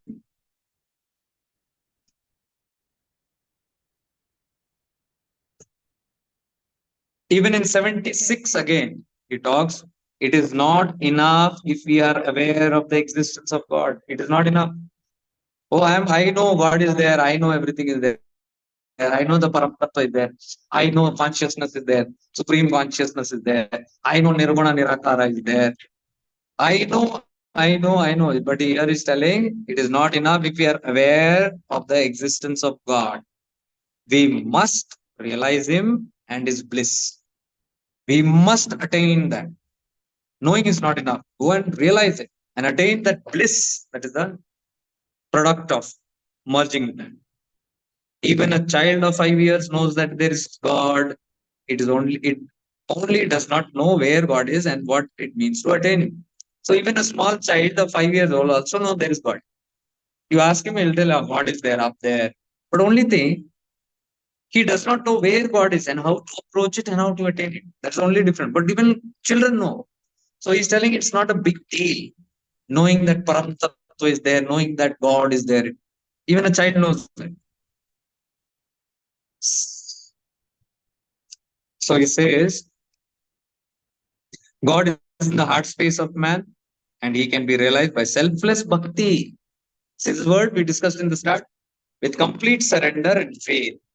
So yesterday, whoever did the session, yesterday or day of yesterday, we did only two tattva. You remember, surrender, faith. We were talking about Saburi Vishwas. Okay, the faith. I was telling, it is your faith that heals, not the person. Jesus said that it is your faith that heals. Tell no one. Said the secret of healing. That is why Ramana says, grace does the work and saints get the credit. So you might think, why? What is my problem if saints are getting the credit? I have no problem. I just want to dissect this and tell you that don't always put it on, oh, my gratitude, I'm obliged, I'm obliged. It is coming from that insecurity that you feel everything somebody has done for me. I am a hopeless. If you are hopeless, nobody can come and touch you. Your punyas, your past work, you have done a lot of work on it. You have earned that merit. So you are also a partnership in your own healing. You are also responsible for where you stand. Don't treat yourself like crap. Then you will be a slave. Because that is what we did in inner child. These are all wounded inner child problems. This is all that's worthlessness, worthiness, helplessness. I'm not worthy enough. So if you're not worthy enough, you'll always find somebody to make you feel worthy. You'll justify it. Oh, I feel worthy with this person. Why? Because somebody is giving you the signature. You are worthy because of me. And then you'll say, I am worthy because of him. That person made me. God made me. Like somebody said today. Baba called. I said, Baba ko bahut sara kaam hai. Baba will say, not sit here and call. Who is going to come today to Kanhangad? Okay, this one. This one is worthy enough. This one, no. Is sinner. बाद में देखेंगे next year. And don't put all these things into their court. You earn it simply, you are here. Accept it. इतना तो प्रेम करो अपने आप से. At least love yourself so much. Maybe your people have never loved you. Maybe that thing you have never received from anywhere. That love, and somebody is giving you that assurance that you are worthy. So you always put it on Baba, or you put it on God, or you put it on somebody. They are there, but they will pick up only when you have worked. Can they pick up lazy people? Can you say, let grace work, let Baba work in my life, and I'll not do it, and I'll do all the dushkarma, I'll do all the nonsense. Do you think they'll work? Then where is that power of Baba? Use common sense. It simply works your own eligibility. You are eligible because you made yourself eligible. So in that, nothing you are going to lose. When you say, I am here because I worked hard for it. Because I know all these communities, they will tell you, you are suffering because of your karmas. You did something wrong, you are suffering. Take responsibility now. Take full responsibility. You are 100% responsible for all these things. Take responsibility and work. I am saying, if I am responsible for my papa, am I not responsible for my punya also? So if I've landed in situation which is wrong situation because of my bad karma, so can I not land in good situation because of my punya karma? Why can't I take responsibility for that? Nah, there we'll put past the bucks. That is your worthlessness. Feel that. It's coming from there. So he says this can come with complete surrender faith.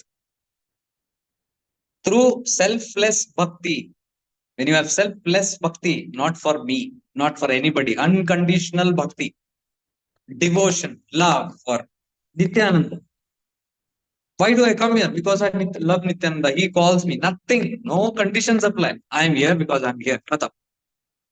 People are asking you, what happened? Why you are here suddenly? I don't know. I felt like coming. I came here.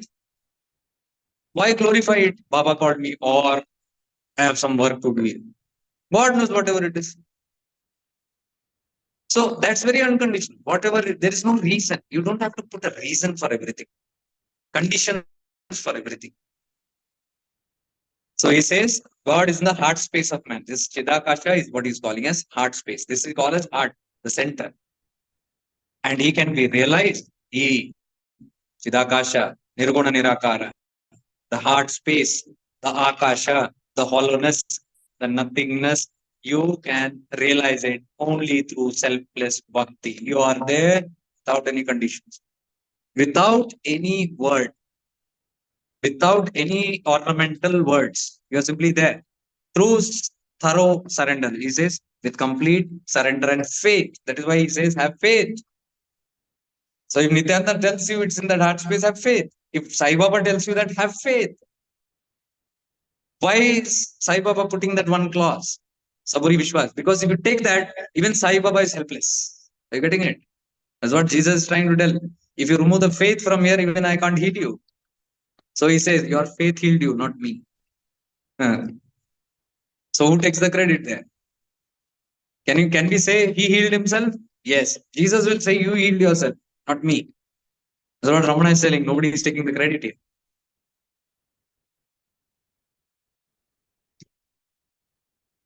The sun sees all, but very few, one in a lakh or two sees the sun. That's why we are saying, oh, we are, but world is not, forget the world. Are we going to wait till the world gets enlightened and then we do something? No, it will never happen that way. That also you'll see. Nityananda is explaining why it will not happen altogether. It cannot happen. Everybody gets enlightened. When your time comes, you work on it simply. That's how it is. So he says, sun is looking at everybody, but only one or two can look at the sun. How many people can look at the sun? But there are people who do Tratakon. Very few can see that sun. So everybody knows the sun is there, but they can't look at it. Few can look at it. So Nityananda is challenging, become that few who realizes God. Don't simply keep knowing there is God. Similarly, God is always in a pure conscious state, but the ordinary man is not able to realize due to his ignorance and involvement in sexual pleasures and worldly evil deeds. So he says, anything other than the self which we are indulging in, that is kama. Kama means desire. Kama is lust also. You can see. So due to the indulgence in the worldly, and he says not worldly deeds, he says worldly evil deeds.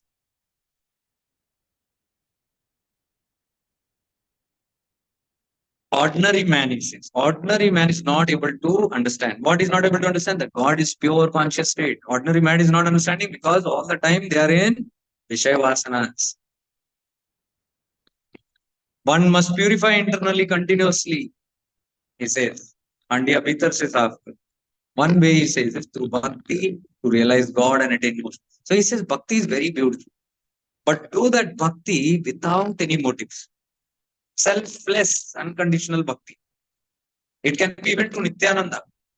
Have selfless bhakti. Don't say, I love you because you're going to give me bhakti. It's like I love for the sake of loving. Who cares whether you give it or not? Then you are not conditioned to that tattva. You're not saying, what will happen when you're conditioned? When you say, you give me happiness, Nityananda, when I come to you, you give me happiness. So next day or next few days or next few weeks or months, you don't get happiness, you forget Nityananda. Doesn't that happen with your bhakti? Check it out. With your Guru Vishta, don't you doubt? Nothing is happening. That is because of this selfish bhakti. You are put on something there. So unconditional means selfless bhakti. Have the faith. Only when faith is there, selfless bhakti can come. See these words, that is why they are used. If you have Purna Samarpan, faith, you will have Purna Samarpan, surrender. And if you have surrender, you'll definitely have unconditional love towards it. You don't care. Who cares? You give me or don't care. Give me. But I know wherever you're leading me there only. Maybe I can't see it now. I'll have to go through a lot of things. My prarabdha might come up. Something might come up. And maybe at that time he pulls back for you to finish that prarabdha. Wait for it. Now you cannot say, where have we gone? I broke 4 coconuts and they were so costly. 24 rupees they cost me. In back home, I get at 18 rupees. They charged me 6 rupees extra and I broke 4 coconuts. And I go back home and I'm getting this disappointment problem in life.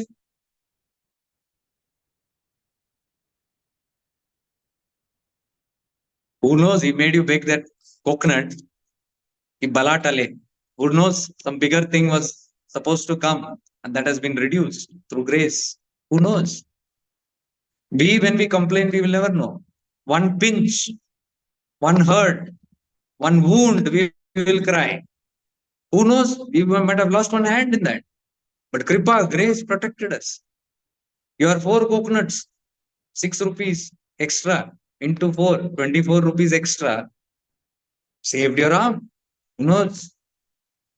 So if you are simply unconditional and you say, Teri Raza mein mere, whatever you say, because my bogey is attached to you. Wherever you take, it's going. Because I'm going through a flood of Punya and Papa. Prarabdha is running. So we have to be practical also. Sometimes when there are pauses in life, sometimes when there are detours, there are lessons. They're all lessons. There is some meaning in that. Nothing is delayed without reason. So he says one must internally purify continuously through this bhakti to realize God and attain moksha. See, these are the sutras to attain moksha.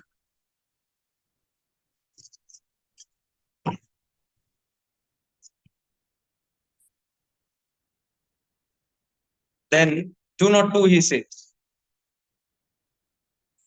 again with the goal of life. He says, beggar is he who has not realized the eternal truth. Again. So you can see the intensity with what Nityananda is telling, the sutras of self-realization. We cannot take this for granted. We cannot overlook this. If it has to be overlooked, why is he so stern again and again? And through Chidakasha Gita, this he has not told to people. Okay, this is telling. He is talking through Chidakasha Gita to the right people when they are in the right frame of mind at the right time. He's revealing this. So he there is probably giving a good punch as to beggar is he who has not realized the ultimate eternal truth. So he is a beggar. Why is he calling beggar? Because if you don't realize the ultimate truth, you will remain a beggar because you will beg for everything in this world. Money, support, love, care, attention, whatever you name it, it's all begging. You might not say Bhikshan Dehi, but in some other way you will ask for. Some way you will be given that. Your look also is enough, a beggarly look. You're looking at your Priyatama, supposed to separate from you. Tears in your eyes. Isn't that begging? Stay. Please stay. Isn't that begging? Look at any aspect in your life. You're looking at your parents with a hope. You're looking at your spouse with a hope. You're looking at your children with a hope. Everywhere is a hope. You please score in your exams. I beg of you. I beg of you for my security. Please stand on your own leg. Everywhere. That is why he's telling beggar is he who has not realized the ultimate truth. You realize this, then there is no begging. One who has not destroyed the worldly thoughts is a beggar. Any kind of worldly thoughts be it. Now, this is a little harsh, but that is what? Sutras of self-realization. So, if you have worldly thoughts, forget self-realization. Keep it up on a mango tree or a coconut tree. You can collect it later after you finish all the worldly duties. So, you have to understand the practicality of this. Don't move in myth and superstition. So I'll do some bhakti and bhajan and things like that. I'm moving towards no way. You are surely moving towards punarbi janmam, punarbi maranam. वो तो doubt ही नहीं है. Because everywhere you are moha, you are attachment, you are entangling new karmas. No end to it. So there is no question of mukti there. There are only two paths. One can look downwards towards the worldly aspect of life and be involved in it, and the other is to look upwards and merge with God. One who looks downwards is a beggar. So he says there are only two paths. बोलते हैं ना हमारा ये path है तुम्हारा वो path है. Okay, whatever your path. Now, whatever you are identifying with your path, I am this yogi, I am that yogi, I am this path, I am that path. Great. Now, all these paths are diversified into these two paths with Nityananda is telling. One moving upward and one moving down. Sangar Chakra and Shrishti Chakra. Shrishti Chakra moves downwards.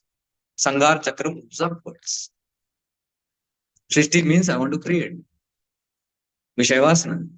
Sangar means I'm done with it. I'm destroying whatever I created. Moving upwards. So, very crystal clear what Nityananda is telling. There are only two paths. So now all the paths will get categorized under these two paths. Now you find out which path and what path you are doing. What is the path?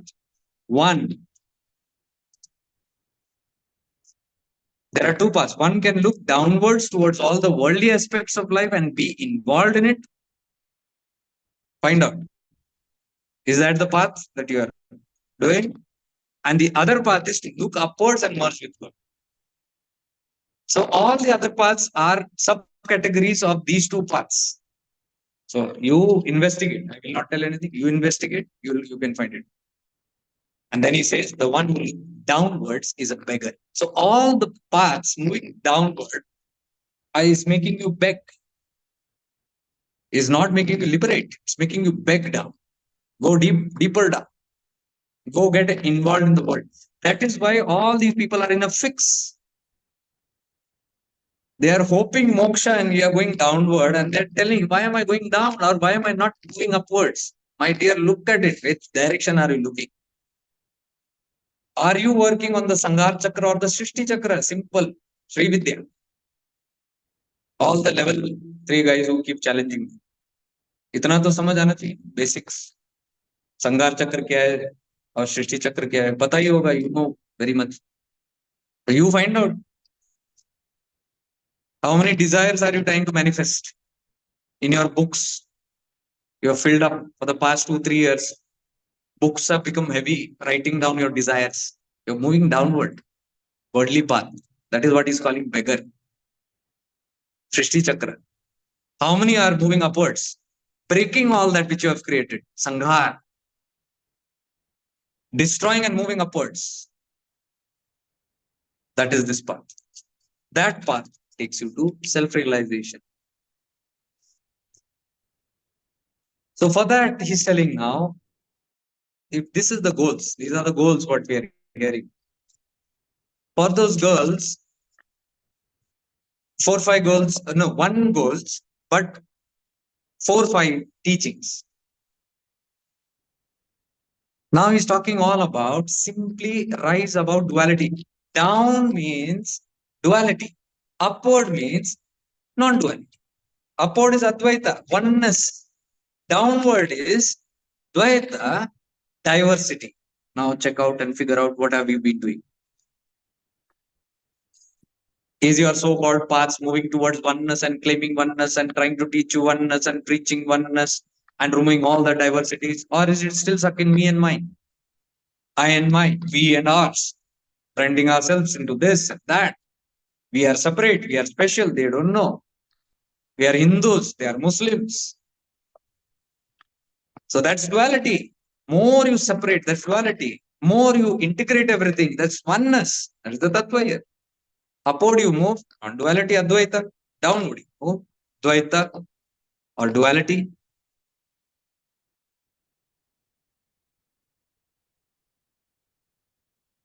So now 54 starts talking about the duality. These are again the strings that I'm telling you. Jnani is the one who has given up worldly pleasures by practicing yoga and realize God. Now, to correct you, yoga means the internal activation and the internal awakening of your prana or kundalini or shakti and internal uniting it with nischalta. Your chanchal tattva, when you mix it or merge it into the nischala tattva, that is what is called yoga, not hatha yoga. So when you say, oh, he's telling by practicing yoga means we have to do this kind of asana, that kind of no. Yoga simply means the process of merging it into Advaita. It's very funny when I see sometimes we call it uniting and then we label it. The moment you label it, you have come down. I said, I will merge it into a certain supreme consciousness. And then I'll put a name to it. Let's say Jake consciousness. Okay, how can it be? How can it be Advaita? The moment you put a label, it has come into many other labels. फिर competition शुरू हो गया.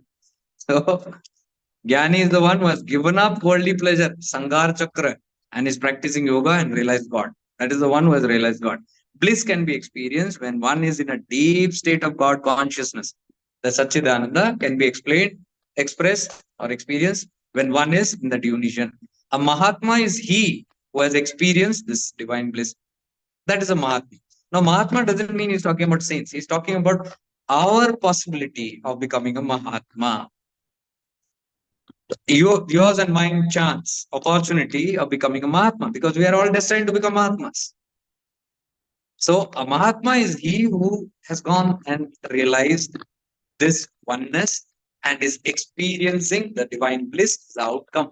Sat and Chit meets, what happens? Ananda. Satchit, Ananda. We cannot become Mahatmas by seeing images of earth and stone at various places of pilgrimage. So if you want to become Mahatma, duality has to end. Bhed bhakti, now is again coming to that. You cannot become that by seeing consistently images of clay and stone. And it includes even Nityananda's murtis, wherever you. First of all, he never asked anybody to make his murti and do its puja. His whole message was to reach to the state of Nityananda. That is what you're telling. This bliss of Mahatma, that is called Nityananda. That Ananda, when you merge, we go and merge. And sometimes we have this wow, blissful feeling. But we come out of it. That is Satchidananda. Glimpse. When you can sustain the Satchidananda, it is called Nitya Ananda. Nitya is eternal. That is Nityananda. So that is why I titled it as Nitya, the eternal. Forever. That state is forever. So you cannot become that. You cannot become divine. You cannot become saintly. You cannot become a Mahatma. You cannot become the child of God by continuing to see all these images. Now, Devi Kalatra hoke kitna saal ho gaya? How many saal? And how many of us have been able to give up all the clay images and idols and posters and photos in your wallets and here and there? That means we are faking. We are not serious. We are only gathering knowledge. We are not working on it. And until you work, it won't come. What is the work? Study. It's not going to come by continuing to see images of earth and stone at various places of pilgrimage. You go to Tiruvannamalai, you are hunting around how many Shivalingas are there and going and doing pranams. And you are very interested in all that. People who are rising, you'll see they will start losing interest. Nobody's telling them, don't go. Every retreat we have option. Some go, some don't go. Who doesn't go?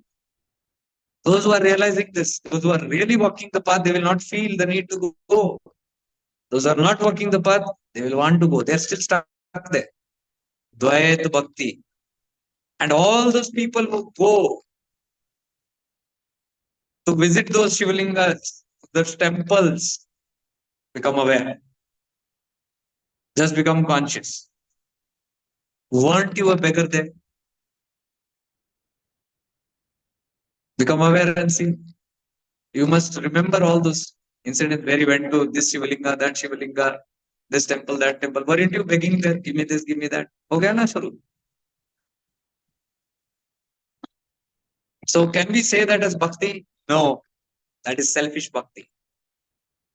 Here it's telling when you give up this duality, God in there and there, this way the bhakti will go. We experimented in the start, right? When I become that, I don't feel like asking anything from myself. I feel complete whenever I experience it. So he says, a Mahatma is he who knows his true nature by realizing one. So the one Mahatma is the one who knows his true nature not by jnana but by experience, realizing, reaching that goal.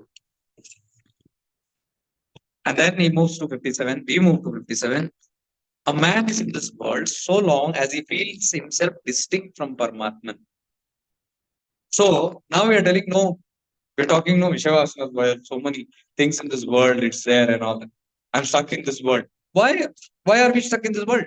He's telling a man is in this world as long as he feels himself separate, distinct from Paramatma. Shiva Sutras. Arnomal. Why am I moving downwards? My interest downwards. Because ego, aham has come, aham separated from Supreme. Because of that separation, now I am having the desire to go outside. You finish the separation, you will not have any desire to move down. So he's giving another sutra. You are running downward because you are disconnected from Paramatman. And what are we learning here? Living in divine presence, yoga spurkarmani means being all the time connected with Paramatma. So if you're connected all the time, you cannot run into the world. So if you are finding yourself running into the world, you just investigate and see whenever you're running into the world, you're disconnected. Check it out. These are all sutras to help us find out why this is happening. Instead of just saying, no, I have tendencies, I have karma, I'm running. We can find out why it is. Am I connected or disconnected? No, I'm disconnected. So what is the remedy? Stay in connection all the time. Your Vishaya Vasanas will start dying out. Simple. You don't have to kill your Vishaya Vasanas. You simply have to unite more and like we were saying, no, that relaxation. What we are even one moment, if you give that relaxation, that is disconnection. देखो आप जब भी relax करते हो उस time पे you are disconnected at that oh this is my karma what to do prarabdha you're disconnected it's not a divine thought at all you're disconnected so you keep yourself connected you will not get that kind of thoughts so that's what I'm trying to tell the whole sutra is in simply trying to learn awareness live in awareness live in your divine presence all problems will be sorted out including all your diseases and this and that what we are talking about. Yesterday I read that para yesterday or day before yesterday but Ramana is speaking about it right what is he speaking. Somebody is telling illness. Oh, I'm doing this spiritual practice. I'm getting illness. Yes, you will get illness. So, is God taking my test? Many people say. And Ramana clarified there is no God taking your test. Simple practical reason is you have been in Boga for all your lifetimes, multiple lifetimes. Now, suddenly through this yoga means this inward activity, you are suddenly straining your panchindriyas and your nadis. Energy is flowing all the time. Now, through this, whatever practice you are doing, it is being seized. When it seizes, it puts a strain on your nadis and your panchindriyas. And that can be taxing and that can turn into illnesses. Symptoms, this pain, that pain, this is happening, that is happening. All those things will start happening. So he says that is simply because you are doing this practice. That's simply because when you're doing the practice, you are withholding those nadis and senses for some time, suspension. Now imagine if you're living in awareness all the time, what is it? You're suspending it. In awareness, you cannot have your panchindriyas working. Panchindriya simply ceases. All those who practice can see that. Mind and panchindriya is coming from the mind. Mind bandh, panchindriya is closed down. So what Ramana said was, instead of sitting and trying to heal all this pain, your chest pain, your neck pain, your this pain, your that pain, he says, much more and more into godly consciousness. That will simply heal it.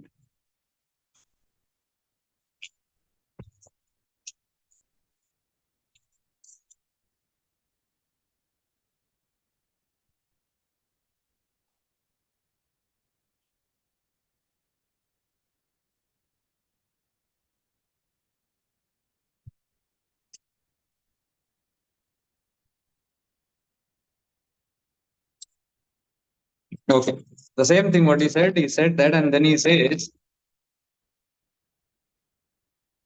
all these pains and tests and disease and illness which is coming in your practice and becoming your obstacles.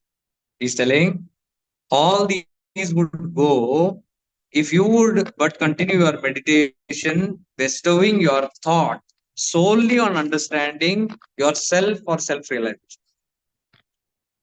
All this will die out if you simply put all your focus on uniting with the self or realizing the self. There is no greater remedy than this continuous yoga or union with God or Atman. There cannot be but pain as a resulting of your discarding your long acquired vasanas. So that pain comes from your sudden urge or intensity to discard those vasanas. When you turn godly, all these things will put a strain on your mind and body. So what do I do? Do I run behind that? No, he says continue. Continue with bestowing your continuous thought and meditativeness on realizing the self. There is no greater remedy than this continuous yoga or union with God. Now, continuous yoga is Kuru Karmani. Yoga is Kuru Karmani. That is what living in the divine presence. Continuous yoga, you are always in the divine presence. That's enough.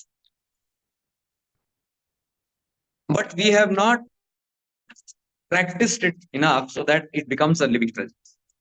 We do it sometimes, and by the time obstacle comes, we go chasing the obstacle to finish it.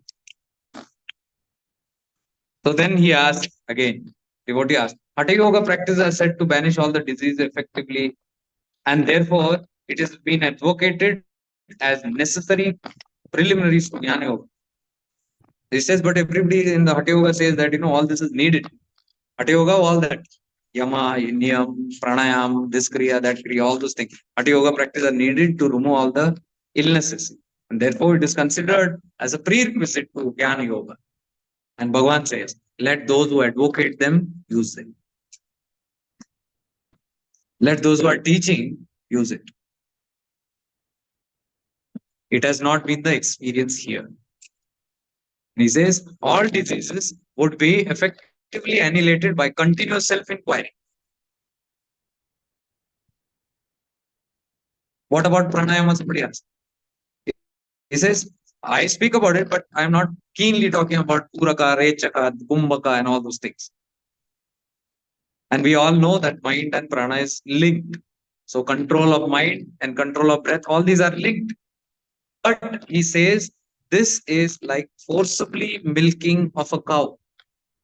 Hatha Yoga. Jabardasti. See, Ramana is telling. Here Nityananda is telling the Hatha Yoga. Here Ramana is telling this. Hat karke. It is like forcing a cow to give milk by force. It will give you a kick.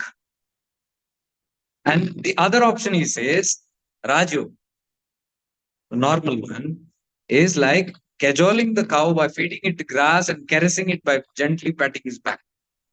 So you hold a cow, give it grass to eat, give it fodder, give it water, and slowly pat its back, make it feel comfortable, and then milk the cow. It will cooperate with you. Beautiful examples.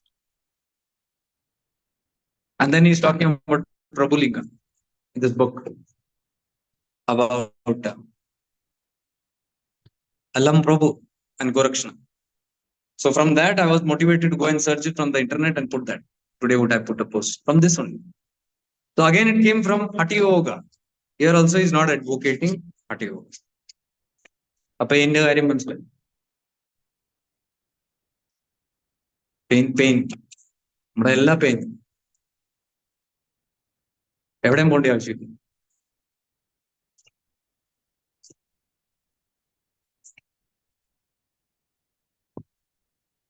So he says a man is as long in this world as long as he feels he is disconnected or he is disconnected from Paramatman.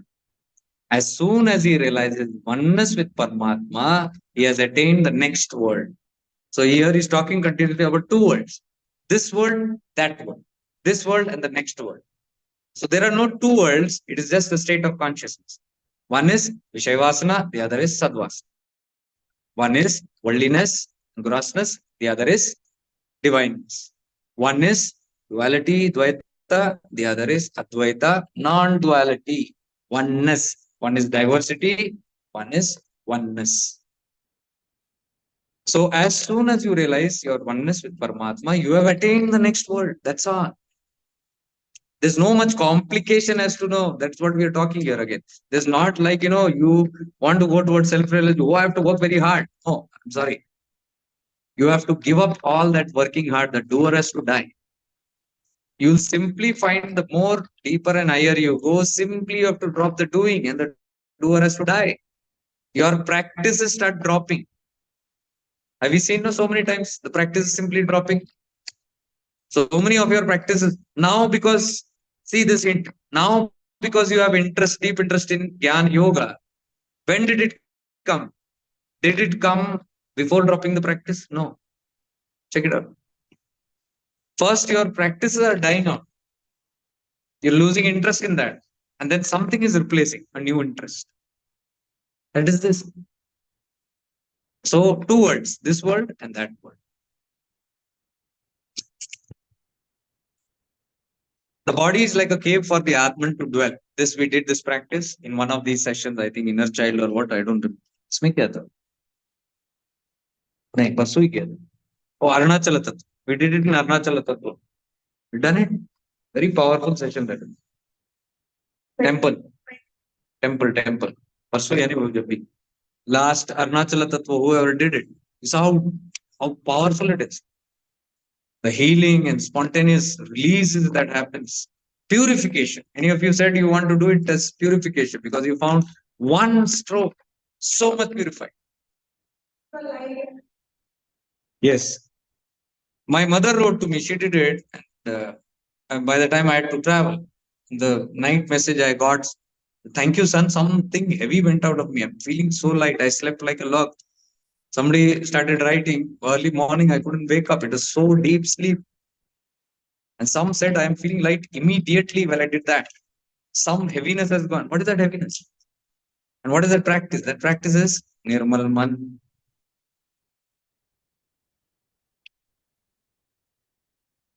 So, this is that. 62. The body is like a cave for the Atman to dwell. This is a Guha. The cave. In this dwells the Atman. This is what we said. This is my temple. So I will treat my temple well. I will respect my temple well. I will nourish my temple well. I will take care of the temple well. I'll purify the temple well. I'll keep it clean. I'll not put unwanted things into it. Jaisa an, vaisa man. Atma dwelling in the body must attain moksha or liberation from bondage. So this is my temple and in this I live. I attaining moksha means I am getting free out of this temple.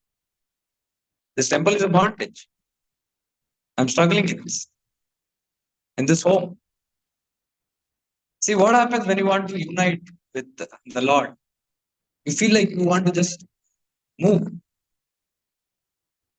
So yesterday I met Dhanashri in Whitefield, Bangalore, and she had come and she was telling, she had just come from Mahakal.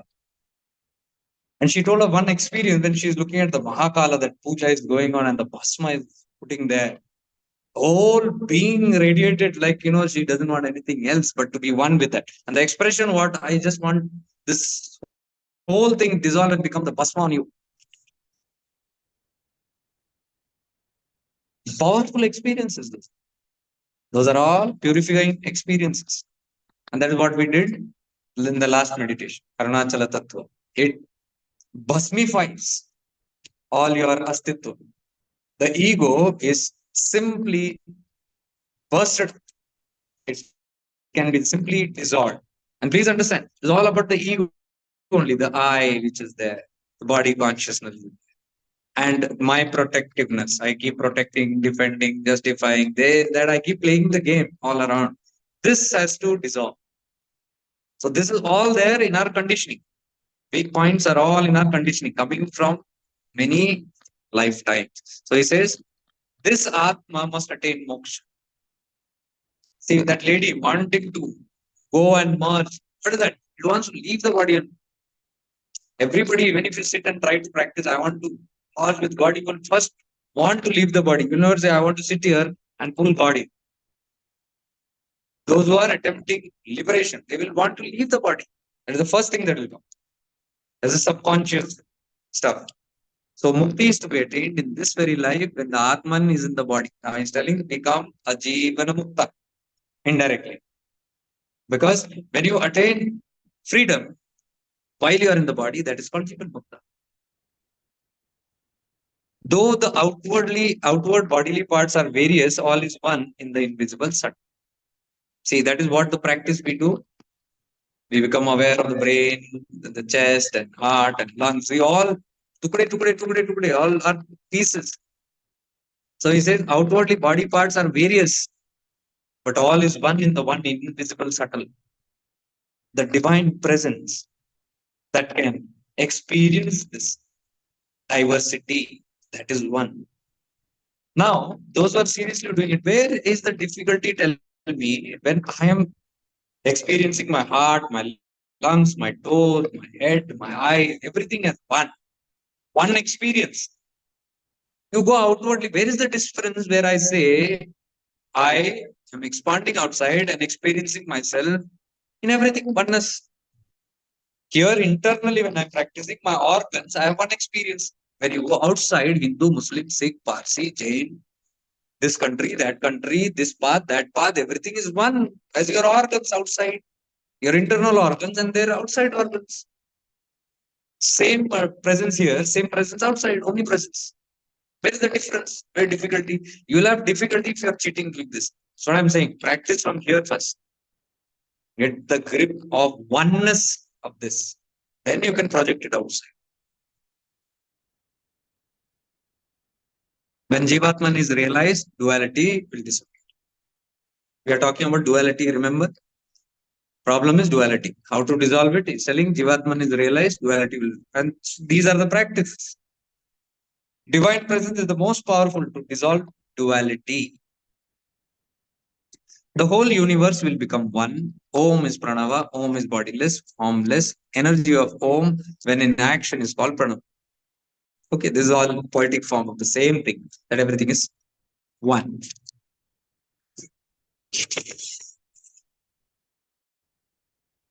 This I already said, but I'll still read it in the start of Hatha Yoga 64. He says, there is selfishness in Hatha Yoga, but Raj Yoga is perfect selflessness. This I've explained. In Hatha Yoga, a man seeks his own good. He seeks fame. He seeks power to stop the sunrise of tomorrow. That is Siddhi. They can go to that extent also. The power. First, they will have power over people. Then it will not end. Then they want to have power over gods or astral beings. Then they will not end there. Then they want to have power over sun and the universe. And finally, the Bhasmasura will want to have power over Shiva himself.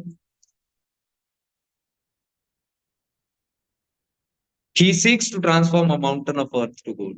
All Hatha Yogis are outwardly. So they will have all these kind of tendencies, ideas of even turning mountains into gold. A Raj Yogi never seeks power of any sort. Now you investigate and see. When you look outside, all these powerful paths which are there, all talks about power, wealth, energy, gain, go-getter, success. What is this? Nonsense. It is all Manipuraka. rotating there. Power. Rajas it is. Pure Rajas. Rajas is red color. Tamas is black color. Sattva is white color. Rajyogi never seeks power of any sort. Rajyogi who are doing Rajyogi, they will never talk only of this power thing. Achievement, they will never talk. Why? He entirely depends on God's mercy. Teri raza mein meri raza, teri ichha. I will go and conquer. Nahi. To say I am Brahman is not just. It is not right to say Aham Brahmasmi. Why? This kindles in us a sense of omnipotence which gives room to the development of pride in man. If I keep on saying Aham Brahmasmi, Main hi Brahma, Main hi Shiv. You look at all the people who are saying all the time, I am Shiva. You will see that arrogance, I am Shiva, you are nothing. And group bunch of I am Shivas will sit and they will say, we are Shiva. So Bhagavan Nityananda is telling it is not just to keep saying this. So what does he say? He says this gives room to pride in man. Hence, a man must always say, oh God, you are in all and all are in you. So have that attitude. One is that everyone thing is in you and you are in everything. A true yogi must regard all as himself and himself as all. This must be his real attitude. So if you are XYZ yogi, then make that into a true yogi or true XYZ yogi and regard every path, every religion, every faith without denomination as one. All lineages also merge it into one. This must be his real attitude. And then in 224, this is all on duality that he's talking. This is how to burn duality. So I'm going step by step. First, we said, what is the goal? We know. What is the obstacle? Duality. Duality takes you downward. Non-duality takes you upward. So how to kill that downwardness? These are all the things that I'm telling. One is this, what he said, the omnipresence. And then he talks about 224.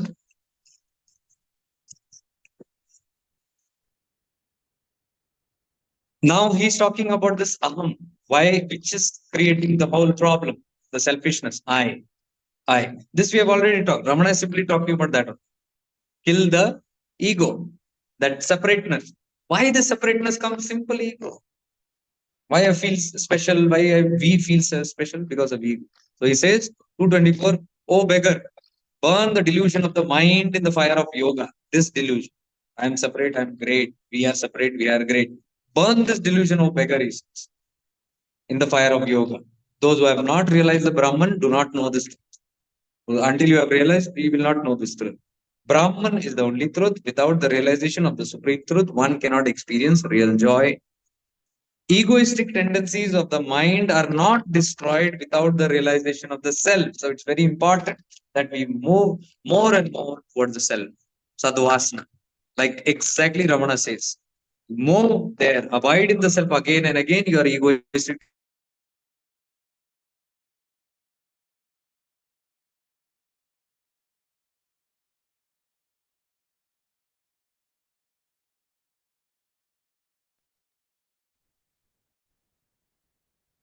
have the bundle of Ananda tight. Be always immersed in your supreme Ananda. This is what we are telling. Be always immersed, be always live always in the divine presence. And you will have that divine cheerfulness. You're happy for no reason. Somebody in the retreat said, what is that happiness? I said, where is it coming? I don't know, for no reason I'm feeling happy. Perfect. There's no reason to be happy. That is your true state. What is your untrue state? You need a reason to be happy. I need my child to pass in my exam. I need my parents to love me. I need my spouse to bring me a golden ring. I need someone to gift me with something for me to feel good, for me to feel complete, for me to feel the ananda. And the one who does not need any reason is blissful because that's the true nature. You don't need anything from outside. That is why he's selling, oh beggar. Because the more you turn outside for anything, you become a beggar. Turn inward, you are that ananda. Be always immersed in Supreme Ananda. Bury your desire in the depth of your mind. Desire is of no avail, it is fruitless. He's telling, bury these desires.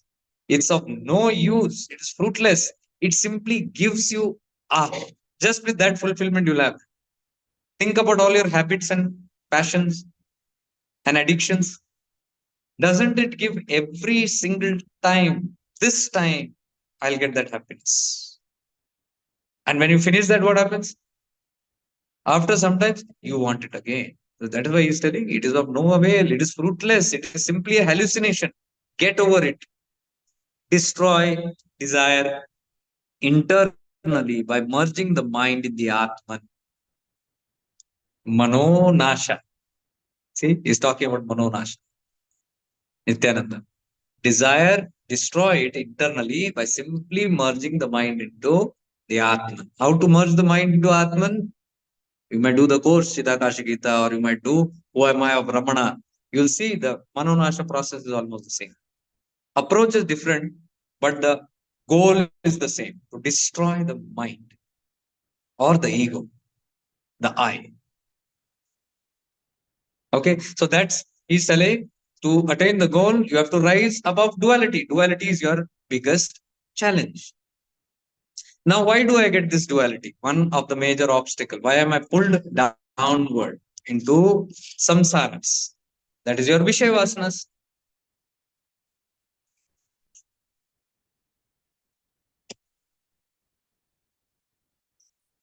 And now he's telling, when you move towards the Vishayavasanas, that is outwardly, you are bound to have many problems. One of the greatest problem is fear. All those who suffer from different kind of fears. All the time I'm scared, I feel scared of something. I'm anxious, what will happen next? These are all coming from fear. तो सबका बाप कौन है? Fear का बाप. Father of all fears, death. Now, where is the root of this fear? Nityananda is revealing 222, those who are desireless have no fear. Answer is clear. Fear is coming from desires. He says, desire is the cause of fear. Desirelessness, desireless men are always happy because they have nothing to fear. Why? Desire is there, I want to gain it. Desireless, I don't care if I lose it. So if I don't care if I lose it, what will I hold? What is the fear of losing? I don't care of losing my body. Where is the fear? Why do I want my body? Desires. Why I care? I should be in the body. I want to sustain. Lot of desires are there to fulfill. So I cannot afford to lose this body because all those things will go pending. I've invested my interest everywhere. Lot of desire. See, that's the root cause of desires. What is investigating?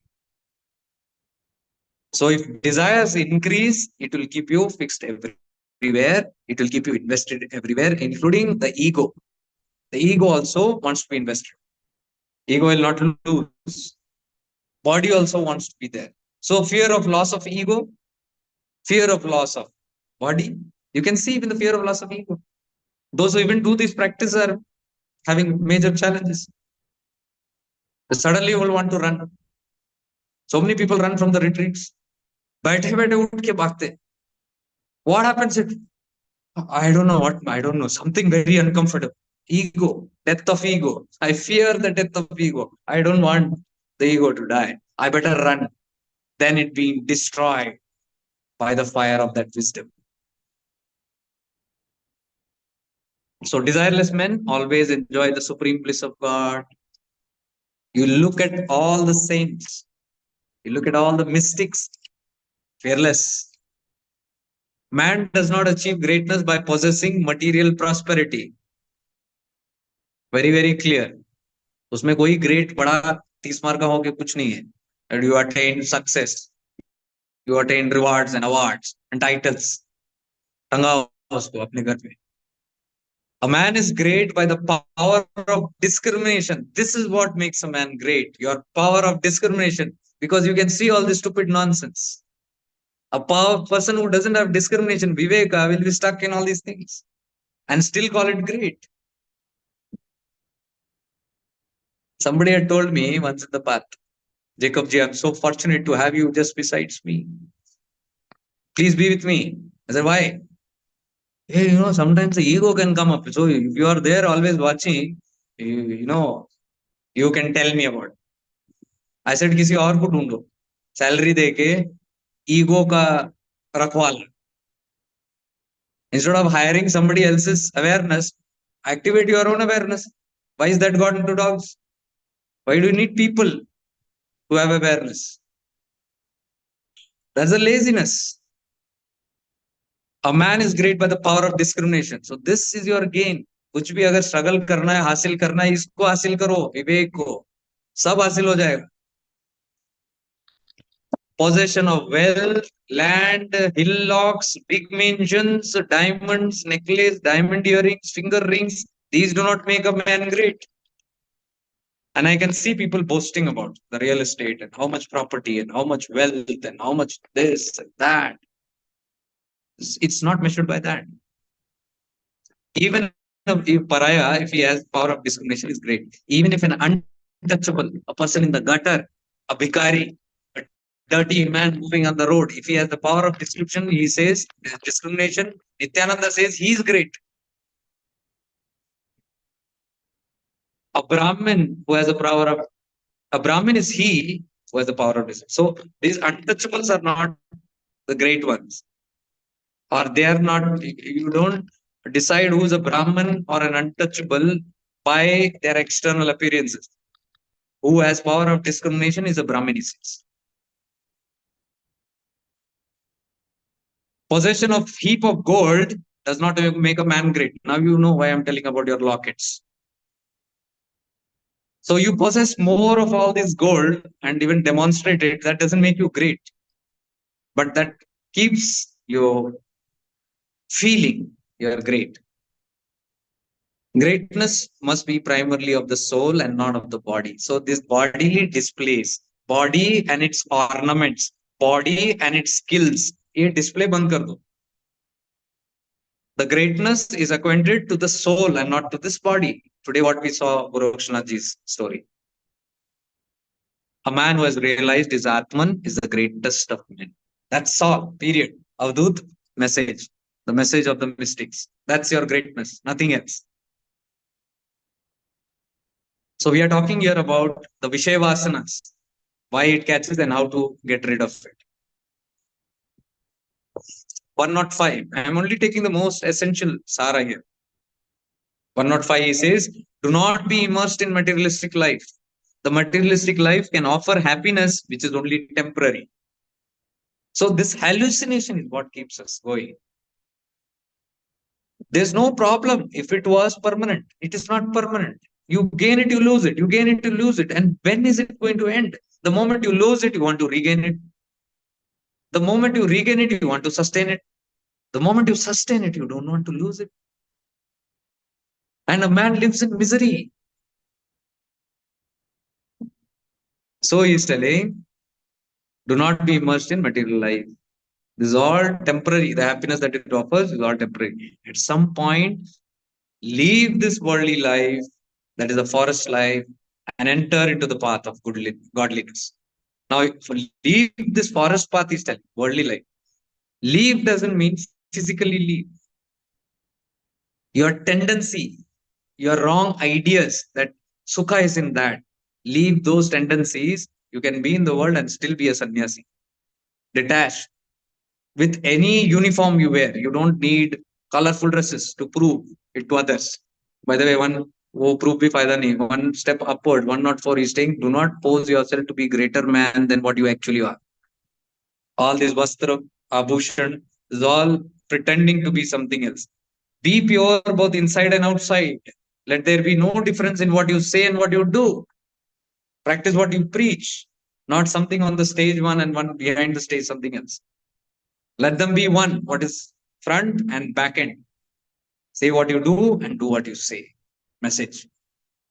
So continuing with the previous one, he says, at some point, leave your worldly life and enter into the path of godliness. When you are at your deathbed, you may suffer agonies of your hell. You might not realize it now, but when the time comes to leave the body, you will suffer the agonies of hell. The pain. Why you'll suffer?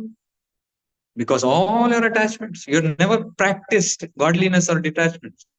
So everything will come and stand. And that will be a big challenge. You'll suffer all the agonies of hell at that time. Your prana is obstructed by the flowing out of three humors. Vata, Pitta, Kapha.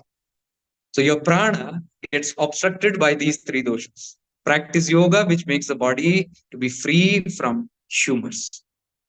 This practice yoga is again the internal breath work, the sushumna breathing through the nadis. If you want to know in detail and the practices, you can do the course, Chidakasha Gita, Hindi.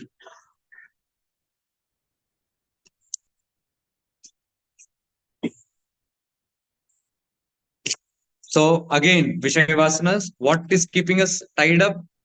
That is what we are talking. First we talked about duality, then we are talking about Vishayavasana. Why are we stuck? Why are we not able to ascend?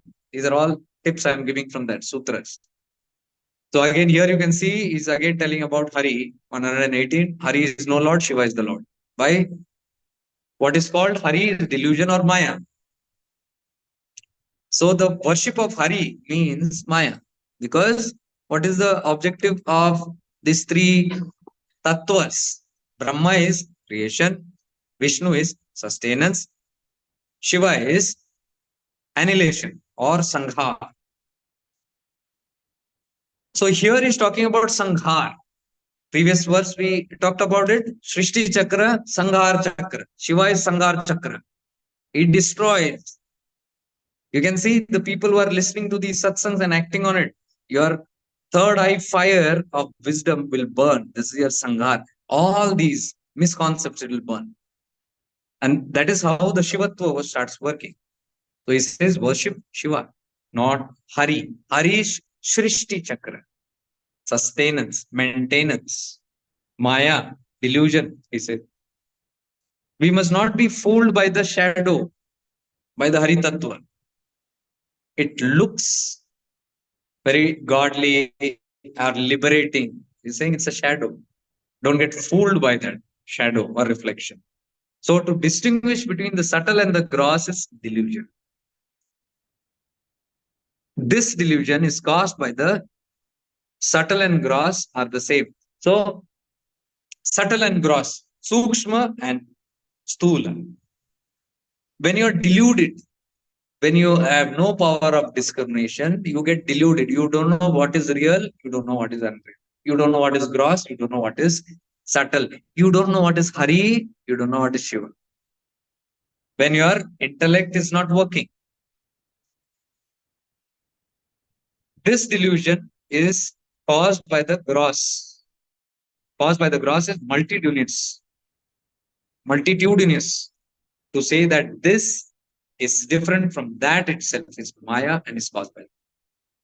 So this delusion, what we have, is keep separating the grass as different, God as different. So we say God is somewhere in the ashram and devil is in samsara. This delusion, we are unable to see godliness in everything. That's what he's saying. See God in everyone, Shiva in everyone, in everything. Why are we anti-Muslims, anti-Christians, anti-Hindus? Because we are seeing devilishness in them.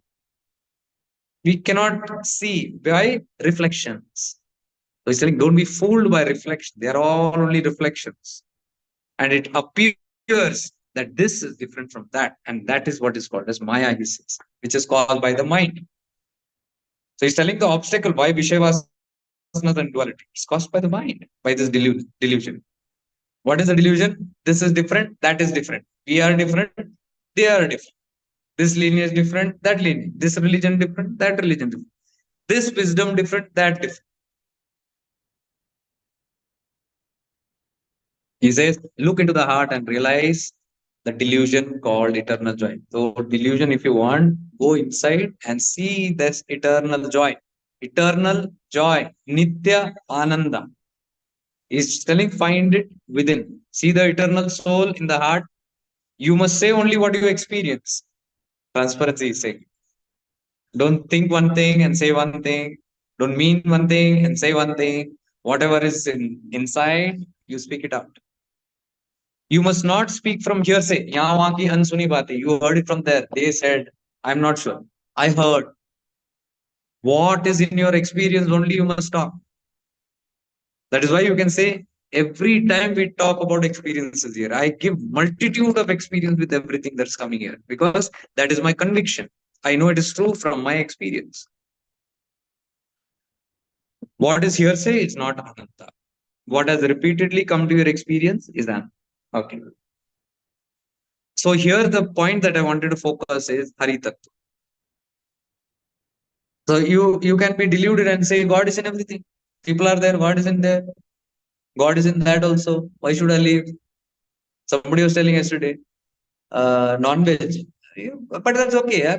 I eat it. I don't kill and eat it. So I eat after it's dead. Killing is a crime. These are all justification. But I told when you eat non-veg and see what happens, your mind. Because I was eating here and there little bit egg and this and that whenever it came up and all that. And one day it hurt my health so much just eating this. But I literally had to puke it out and body went into tremendous problem. So when you're doing these kind of activities, it will not suit those energies. And finally, I had to say no, enough. So life has to give you a kick. Finally, it has to come from your experience only when you completely say no to it. Otherwise, I can keep giving justifications. Oh, that's okay. There's nothing wrong in it. I just killed it. But it is still eating something that has eaten prana. Why can't you directly go and eat prana? That has eaten and digested, and then you have eaten the one who is digested. So you can't call that health. You are calling it, it is actually your bhoga, your vasana, greed for that meat.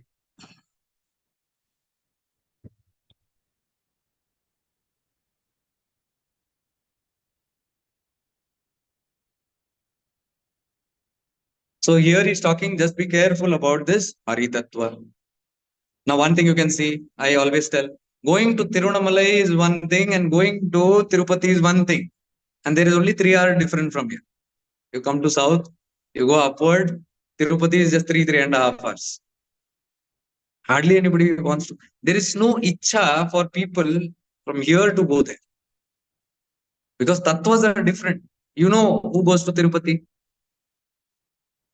Does anybody go to Tirupati for moksha? Who wants moksha will go to Kailasha or they will come here, Tirunamalai. Or they will come here to Kanhangad. Why इधर भीड़ नहीं है देखो? No rush here. No people coming here with worldly desire. Very less.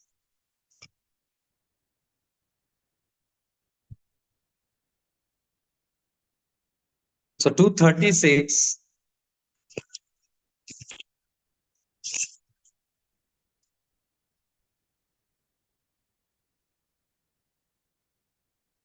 Oh mind, banish the idea of duality. Have subtle discrimination. So duality का opposite क्या है? Subtle discrimination. You go into your viveka, you go into awareness, automatically duality will start vanishing. You don't have to keep worrying much about it.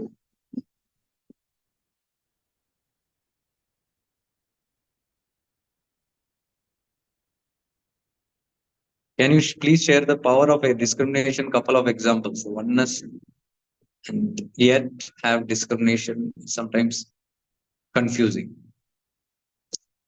Discrimination simply means you are able to identify. That's all. In your awareness, nothing goes.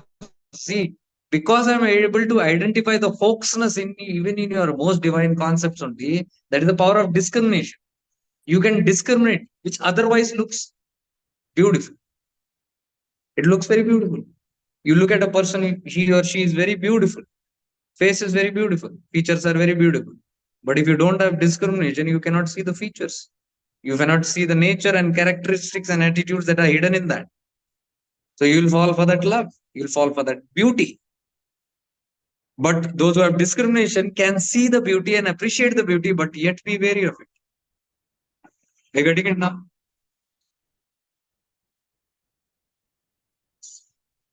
Similarly, those who see divinity,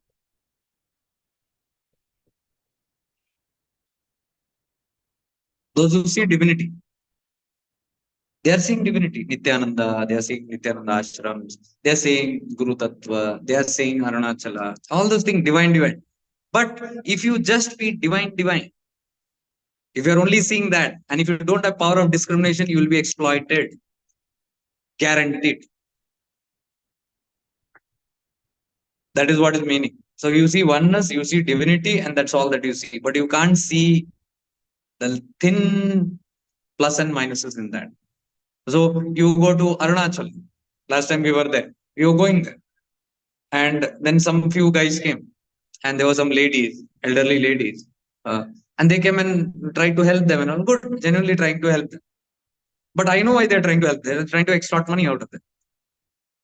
So I was there and I said, it's okay, I'll take. So I took that lady's hand and I said, it's okay. So they felt a little awkward. And the lady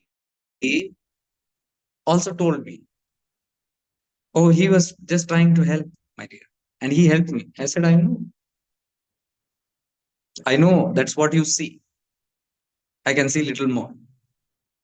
And perhaps I have little more experiences around these places. So I know what happens. And even in your so-called past, I have more experience than you and detail. So I can see maybe what you can't see. So I am trying to save you. If you don't like that, okay, be with that and get exploited. It's your choice.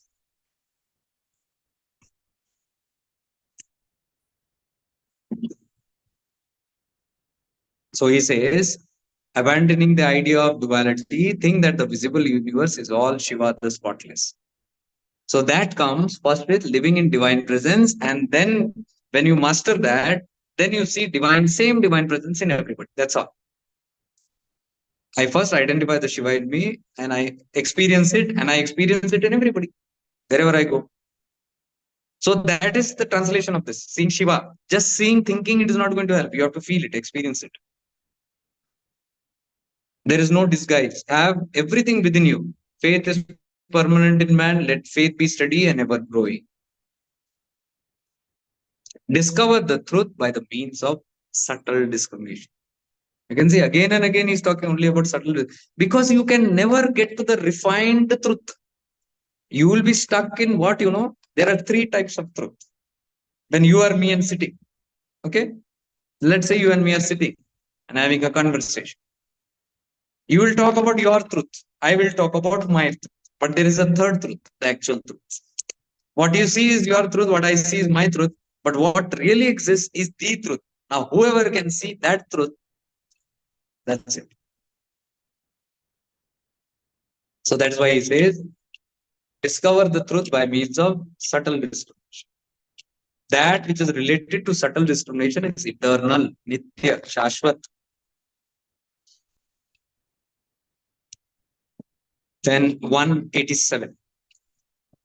Body is the house of the soul. Recognition of the body as the house of the soul and not the soul itself is what is called subtle discrimination. Ratna, you can identify with this. More clear. Body is the house of the soul. We did this last time. So I know very clearly when I am in my divine presence, I know I'm the soul and this is my house. I'm not this house. I'm not this body. So what has happened? Subtle discrimination.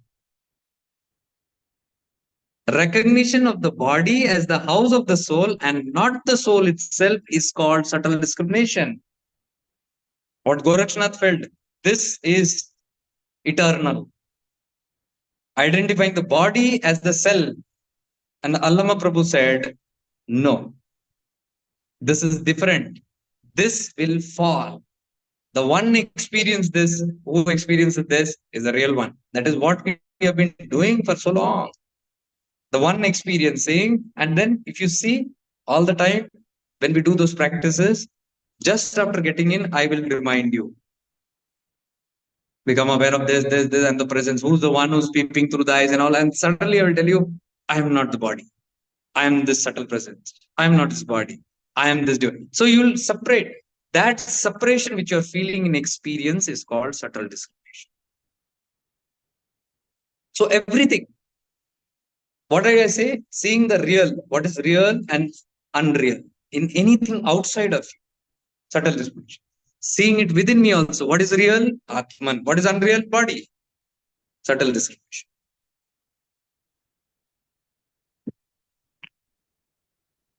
Hari is Maya and Shiva is supreme knower of all. A man who meditates on Hari or Maya to satisfy his desires is never happy. Shiva is the supreme giver of eternal joy, eternal mukti, and eternal bhakti. Hari is keeping the mind in worldly desires. That is Hari Tattva active in you. You can see your afflictions also. Too much in this world and its maintenance, you will automatically get that kind of gods. You just check it out. Like Giri Pradakshina we do, and we see a lot of crowd in the Kubera Lingam, but nobody in the Yamalingam. Because nobody wants to die. Everybody wants to hold wealth. Kubera Lingam. So according to our affinities, if you want to find out which tattva am I, just pay attention to your own interests. You will come to know whether you are moving towards moksha or punarpi janmam, punarpi marnam. Whether you are moving towards sanghar or whether you are moving towards srishti. So he says, Hari is keeping your mind in the worldly desires. Shiva is keeping the mind in perfectly desirelessness. That is how he is identifying these two tattvas. So, if you are moving to that zone of non-desires states, you have attained Shiva at that time. Whenever you are having desires, you have attained Hari that time. So, we are worshipping Harihara both together. The day whichever increases, that will be your state of conscious evolution. Hari increases, you will find yourself more in the world. Shiva increases, you will find yourself getting out of the world. That is Shiva Sutras. Arunachal Tattva.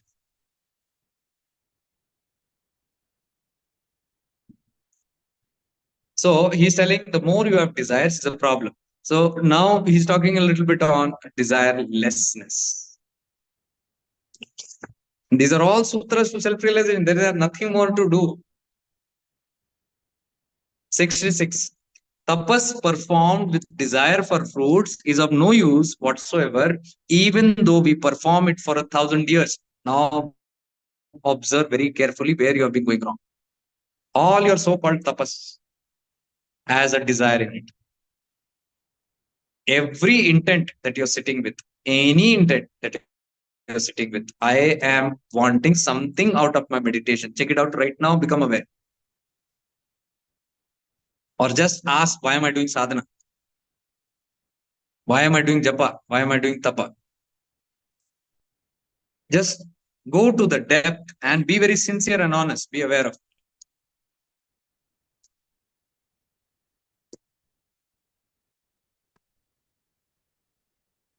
Are the answers coming up more towards worldly? Something for my needs, personal needs?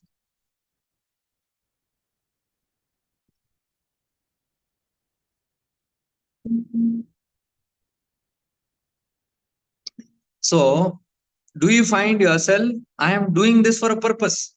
My meditation is for a purpose. Whatever purpose that is.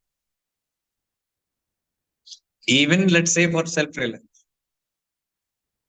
Any meditation done with a purpose is of no use. Even though we may perform it for 1,000 years, is what Nityananda says. Identify. You can correct. If you identify all your meditation every day, which you do, whichever meditation, whichever path, just identify and see, does it have a particular desire attached with it? If it has a desire, you will have an link attached to it. You'll have an expectation out of it. There is some fruits of desire. Punita, we are not talking whether your desire is pure or impure. Desire is desire. Now, the mind will try to be cunningly playing around, calling it impure or pure, or trying to justifying it, saying, but this is a pure desire that I have. Many say, but it is a pure desire to have darshan of my guru. It is a pure desire to have darshan of a deity, a pure desire to see God. I'm asking, why do you want to see God? Why? What is going to happen with that little darshan of yours? And what if God is going to present in front of you as vision? What is going to happen? Are you going to keep quiet?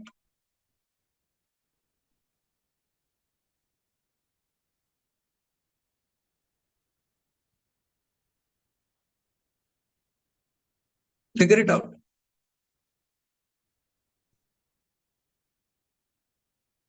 I want the darshan of my guru. He comes right in front of you. And you're getting very excited. And he cares not for you. He looks here and there and walks off. What will happen? Or your bhakti will go, I disappointed. He came, he didn't even look at me. Matlab tha kuch. Something was hidden there. That is what I'm telling you. Some hidden desire. If the Lord comes and goes every night, you'll not enjoy it. Every meditation, if God comes, appears, and does this and goes, even not does this, because this you will feel He's blessing you. So you will be satisfied. Tomorrow also come and bless me. Let us say He comes and don't care, doesn't care for you, you will not like it. That is what is meant by this. That is what Nityananda is telling. So don't get fooled by all those. When you say my pure desire, impure, goli maros. Desire is desire. You cannot say I have a sin, but it was a pure sin. Sin is a sin. Desire is a desire. It will still create shrishti only.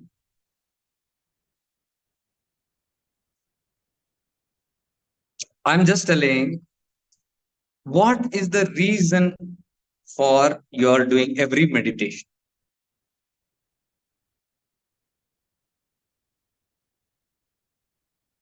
We are not talking about your urge. For example, I had a desire to do this, right? I did this webinar right now. You had a desire to sit here.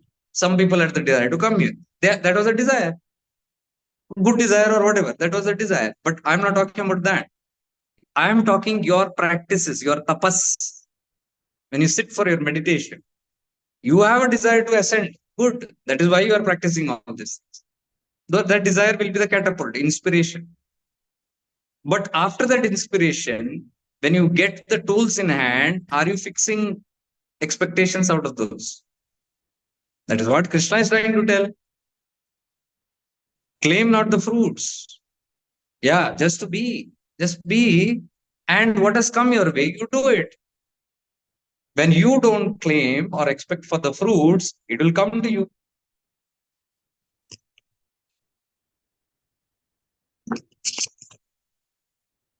So that is what he's saying. Tapas performed with the desire for fruits is of no use whatsoever, even if you perform it for 1,000 years. So you can have faith in what he's telling. Even if this doesn't work in our mind, you can have faith because these people will simply not tell something. Do you think Nityananda is somebody who will come and just preach one line here and there and go? Man mein aaya bol diya something. Out of some depth only.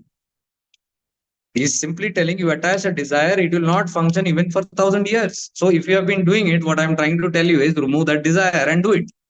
Whatever you're doing, become aware of that, separate that desire, don't have expectation in that sadhana or meditation. That is why I'm telling many people get disappointed. You will sit, you will see colors, you will see light, you will feel elevated, blissful. What an experience. But yeah, today 2 hours I said, I had this experience, Golimaro experience. Because if I tell you, wow, then tomorrow you will again sit, where are the lights? And the day you don't get it, you will get disappointed, you will get restless. Third day you don't get it, you are going far away because you are clinging, you are putting some desires, expectations to it. Sit with no expectation, whatever practice that is. Why am I doing? I'm doing it. Why am I here in Kanhangad? I'm here for the sake of whatever it is. Why am I happy? I don't know. Without a reason, I'm happy. Can't we be that? Why does everything need to have some expectations? So these are sutras that I'm telling. You rectify these, correct these things, and it will get rectified. If one performs tapas even for one gadiga without the desire for fruit, one sees all in God and God in all. Such a state of desirelessness is called mukti. Let us get our facts clear. Mukti, what it is simply telling you, bringing ourselves to the state of desirelessness. Now you might say, I have children. How can I get into all that? I have family to maintain, no desire. How can I be into that? Should I? Because if I have no desire, will I work? It's not about that. The desires means your fixed outcome that you are putting. You are working. Why are you working? So same reason I'm doing webinar. There's no reason. I'm here. No reason. It has come my way. Work has come my way. Family has come my way. They are all there. Everything is being taken care of. I am not the doer. It's happening through me. If it is happening through that one and it's not happening through me, why am I expecting? That is where the point is. The expectation will always come from the doer. That means there is a doer present. Are you getting it? Remove the doership and do it, you'll still be doing all your responsibilities. Doership is gone. The desire is gone. The expector is gone. So he says, if tapas you do for 1,000 years with this wrong notion, you will not get anywhere. But if you do for one gatika, few moments, few seconds, without desire of any fruits, you will attain that state, that time where you see God in all in God. That state. That is a state of no diversities, oneness, blissfulness, cheerfulness, purity. You have all experienced it. That state of desirelessness is called mukti. So we all get mukti in fraction seconds. You expand that, you will start sustain that mukti.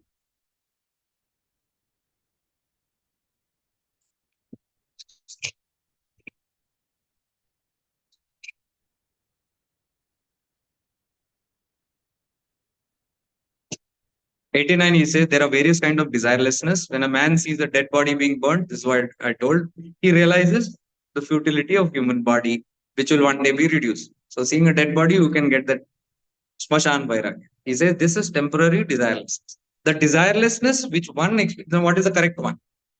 Real desireless. The desirelessness which one experiences after long practice is the goal of life. So this has to be practiced. Consistently looking at the doer, my expectation, my limitations, the connection that I'm putting to the for the fruits, the desire that I'm attaching. This I have to constantly work, iron it out, constantly work, iron it out. So then we reach to a state of desirelessness, which one experiences after long practice, and this must be a goal of life. See, in simple words, he's simply giving us the practice for lifetime. That's all that you need to do. In this desirelessness comes first in a search for Atman. So when you're searching for the soul, the first prerequisite is desirelessness. See, in the realization of the self, desirelessness is of foremost important. So whoever is aiming for self-realization, these are sutras for that only. Desirelessness is the first prerequisite. Next comes the guru. There's next comes the guru. Next in importance is the desire to be initiated by the guru.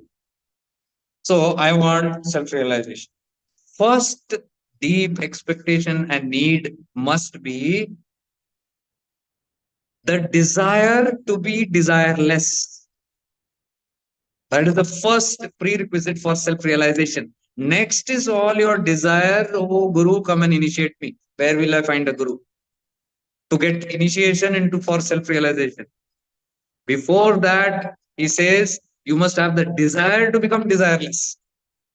Then only the second one will bear fruit. That is the Guru coming from outside and blessing you. Why? Because if you have a lot of desires, you have not worked on the first point, prerequisite. With the desires, if you go, you will get similar teachers from outside. If you first work on this, that I am desireless, I am working toward desirelessness, you will get initiation by someone from outside or something from outside that will be on that frequency. So next importance is that. So that is what we are telling. Whatever is our need, we cannot blame anything outside. Whatever is our need, that kind of help will come from outside. So you want to look at what your needs are, you look outside, you'll come to know. Or you want to see, find out what is the outside, you look inside, you'll come to know. Same frequencies will always operate. From desirelessness, a man obtains liberation from bondage. Sutras, self-realization. By cutting the roots of passion and anger, we can attain eternal desirelessness. Another sutra hint is giving how to attain desirelessness, passion and anger, if you can kill, whatever way. Anger, why does it come? I've seen even so many saints so angry.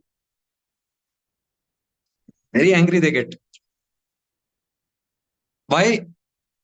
Anger comes because desire is not fulfilled. Desire is the root cause of anger. If I have anger, then I have to investigate and see what is the cause. You'll see there is a desire, some expectation which was not fulfilled, I get angry. So desire leads to anger, or anger leads to desire. So he's telling, by cutting the roots of passion and anger, we can attain eternal desirelessness. So you work on anger and passion, that will be a support system for you. Being in samsara and enjoying a little of its pleasures and renouncing it is the second grade of desirelessness. First grade is what? Simply not interested. Only the self. Devi Kaladra, what it says? Other than the self, nothing else. Ramana, what it says? Other than abiding in the self, nothing else. Those who want that state. Those who do not want, that's another thing. But don't have the wrong myths that I will have interest here also and then get realized. It will not happen. See here, this sentence says, being in samsara, enjoying a little bit of its pleasures, and then renouncing it. This is the second grade of desirelessness. So you can have bhoga, and moksha. After bhoga, you say it's useless, it's not serving, and then you renounce it. But Nityananda says that is the second grade of desirelessness, not the first. The first grade is the desire to be desireless. So if you're noting down these things, good. These are all many sutras. You can work on these things. And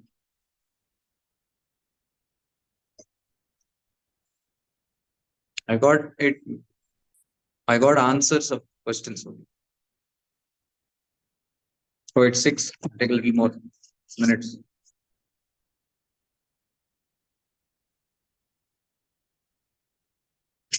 So I am giving you even the numbers, so that you can verify agar मैं बकवास वकवास कर रहा हूँ, ये अपना कुछ जोड़ रहा ओढ़ रहा है. So you can always see. That is why I always talk with numbers every scripture. You can verify. 272. Vairagya should be like fire burning a cloth. So desirelessness, vairagya are same. You become desireless, you have vairagya. Or you have vairagya, you are desireless. It's like that. When vairagya is highly developed, we can realize the splendor of the Atman. What are we trying to realize? The self. So if you want to realize the self, you have to have tibru vairagya. Vairagya means disinterest in anything other than self. If you feel, oh my God, I'm not ready for that, it's okay. But at least you know now the truths of what is self-realization. You will not be in some myth thinking that by doing a course here and there or by doing little teaching here and there, you will attain it. Because then you only will be disappointed. Many of them say, I have been working so hard for my self-realization, it's not happening. These are the loopholes. So it can wait. There is no hurry that tomorrow only or next year only or this year only you have to have it. But you can be prepared. You can slowly prepare your whole janma and eventually keep working on these things. The mind should be firm, unwavering, and steady, not the body. Mind should be nischal. steady. This happens in your awareness, but he's telling not the body. Body is an outcome. When you become still, body automatically becomes still. But not necessarily the body has to be made still then. Why? You can be walking and still have a still mind. You can be talking and still have a still mind. You can be engrossed in something, or you can be running, you can be doing an activity and have a still mind. Means no thought. It's possible. Check it out. Sometimes when you're walking, there is no thought state. You're frozen there. Mind is still, mauna, but the body is moving. What do you think these avdutas are? Same. Look at Nityananda. He's this example of this.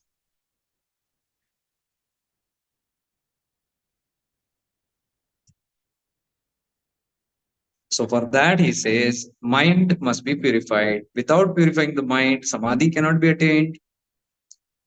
Practice is of absolute necessity to develop us in us sattva quality. Practice is also vital necessity for the development of subtle intelligence in us, that is awareness, sukshma buddhi. Unless we practice, the desire for worldly things cannot be destroyed. We have never put an attempt to this. This is the practice, these points. And then slowly it will start fading out.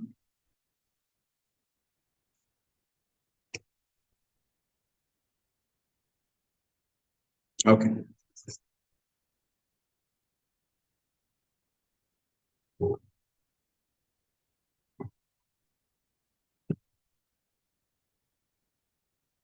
This is what I said, 63. Bhakti in the beginning is selfish. What we discussed in the start. Bhakti begins as selfish. A beginner in God realization will have in him the ambitions to become spiritually great. See, even the beginner on the path of spirituality, when they are moving towards God realization, in the start, they will have this affinity to become famous, to be noticed, to catch attention. So you can investigate. Do I want to propagate myself? Do I want to keep telling everybody I meet my experiences? Do I want to tell how much I have developed? Do I have those urges? These are coming from that. So he says in the beginning, all this will be there. Slowly it will start fading out. However, as he advances in his practice, all these ambitions vanish and his bhakti becomes perfectly selfless. Slowly, eventually, all this will vanish and he will become still. A man attains perfection, he will see God in his creation. The entire universe will then be to him his guru.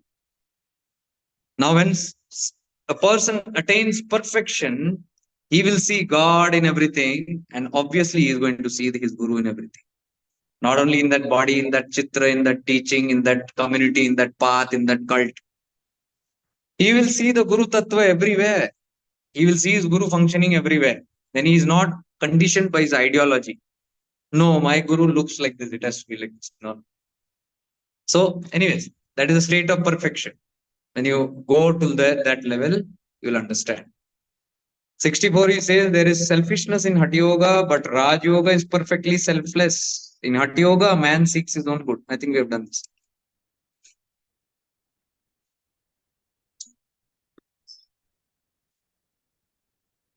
286.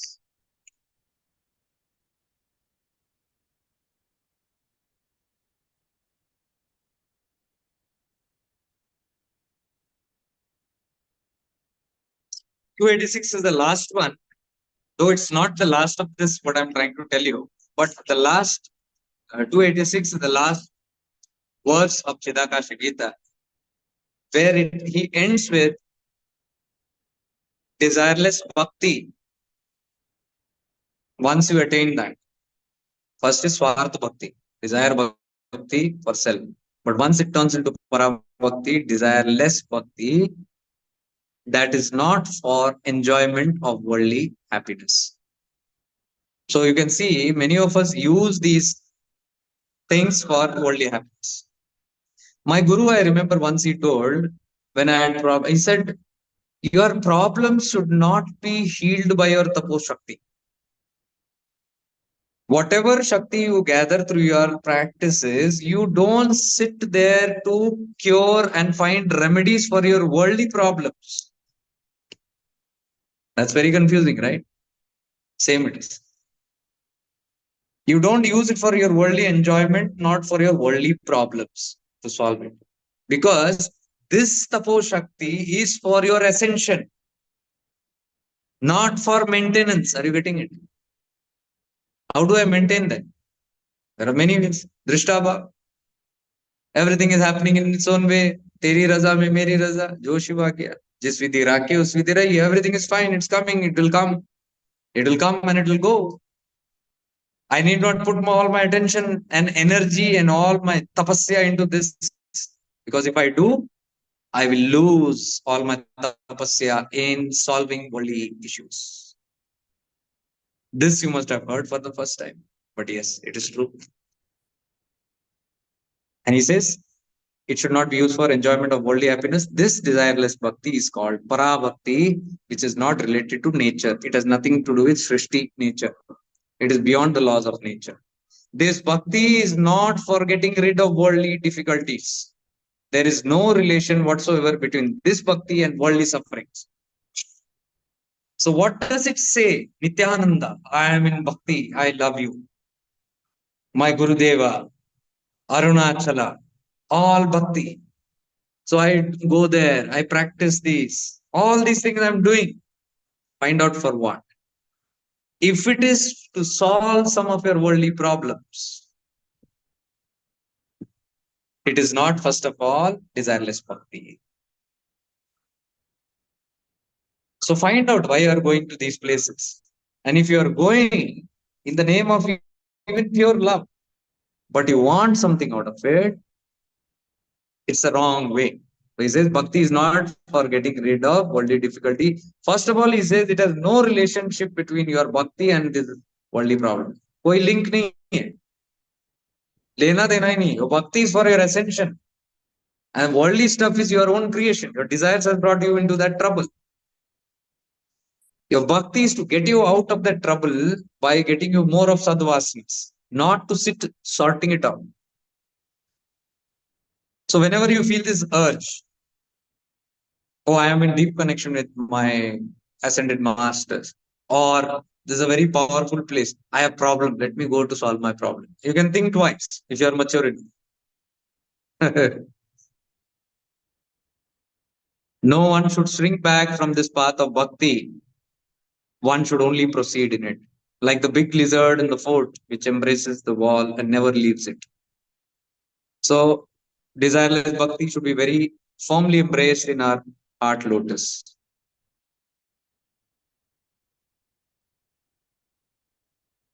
So he's telling it should be like that lizard that climbs on the fort. That the Shivaji and all used to use that, tying up that lizard and putting it on the fort, and it has so strength it will not leave. So people can climb rope, tying rope to his tail. So he's telling desireless bhakti should be like that big lizard.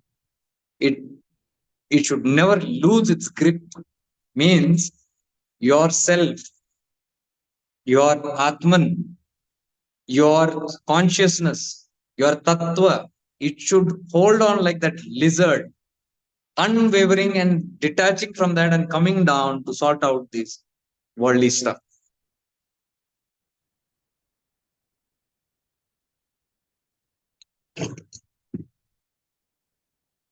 Okay, finally, two, three are there. This will help you understand the sustained efforts. It will motivate you. നിങ്ങളുടെ വണ്ടിക്ക് സമയമായോ? So he talks about intellect. I don't want to go into that section because 50% of this is all about intellect. And that is what we are dealing with. Buddhi, discrimination. We have talked enough about it. You have got the idea. So now he's talking about sustained efforts. First he talked about the goal, human life. This is what you got to do. This is your real reason for being here. Then about duality, to rise about duality. We explained that also. Why we get stuck in duality? Because of Vishaya Vasanas, all the worldly tendencies. Why? Because of the desires, unending desires. So if you don't cater to the desires, you will never get out of Vishaya Vasanas. Sooner you have to start putting end to it. There is no other way. Or it will simply keep on glorifying and punarpi janmam, punarpi marma. So we saw desire is the root. How to become desireless? We spoke about so many sutras. All that will help you to become desireless and free from it. And now we talk about sustained efforts. When we understand this, how to keep ourselves sustaining in this effort and why. 157. See how simple it is. Book is complicated. Teachings might be looking complicated, but the sutras are very simple. You have these in one string, and you're there. This is the Sara. Chidakasha Gita Sara. So 157.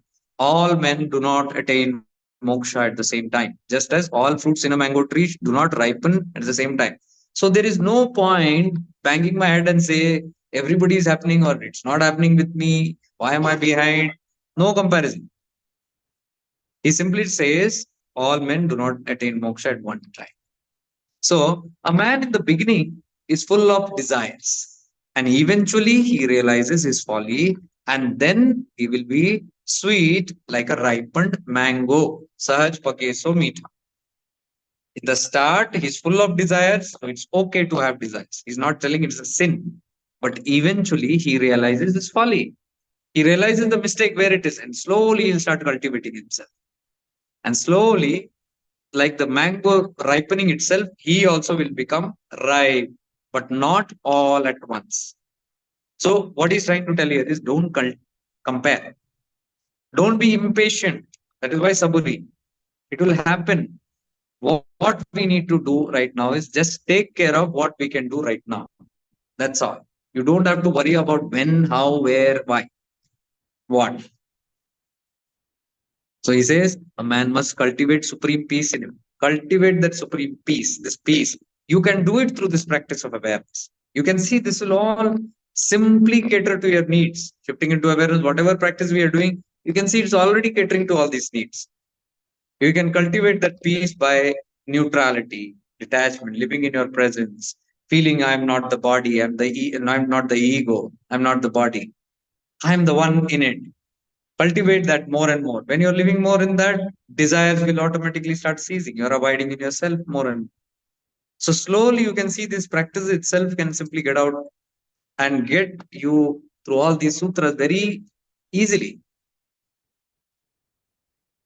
96.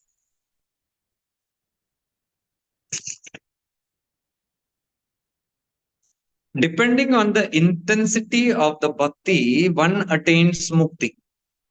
Okay. So it's simply saying how much ever is your intensity is how and when you are going to get mukti. So can we say it's in my own fine tuning, how serious I get into it, how seriously I want it. That is why I said if you are a mumuksh, you'll get it. Sure. If you're not, then depending on your intensity, you will get it.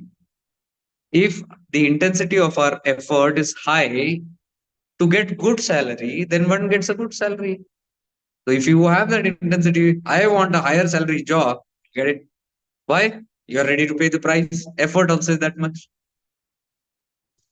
Else, if the intensity is low to get high salary, then one gets a low salary only. So if you're not bothered, if you say, why do I need all these things? छोटा मोटा आया गया तो भी ठीक है. Then you will start manifesting that kind. छोटा मोटा only. So if you want higher, you create that. Just like that is the intensity here. Whatever is your intensity, sadvasana, do you want to realize? Do you want to get free? How deep you want it? That will simply reflect in your practice. How much do you carry it? You can see me talking 24 by 7 this only. You wake me up at 2 a.m. and ask me something, I'll start talking on this only. Because that has been conditioned so much in this being. Nothing else to do. So if you are simply in that, that's it. Your intensity is your result. 274. So you can see where all these are split. टुकड़े टुकड़े में इधर उधर सब पड़ा है, but they are all linked with each other. See, similar line. 274. All men cannot attain the supreme being at the same time.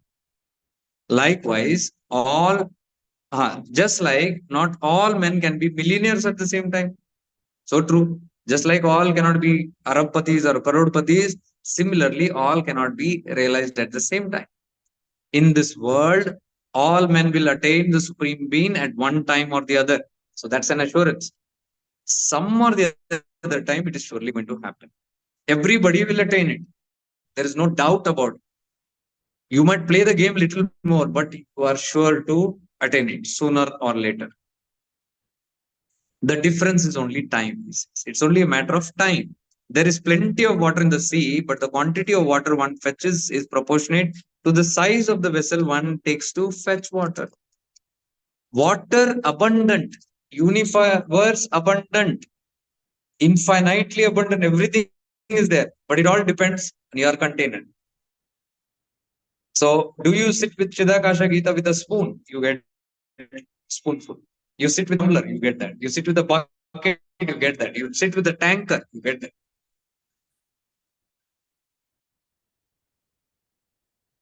God is great and all merciful. So God gives everything, no impartiality. The tendency towards godliness is the result of past karmas. Now he's telling, become a little more practical. I don't know. Charya Mari.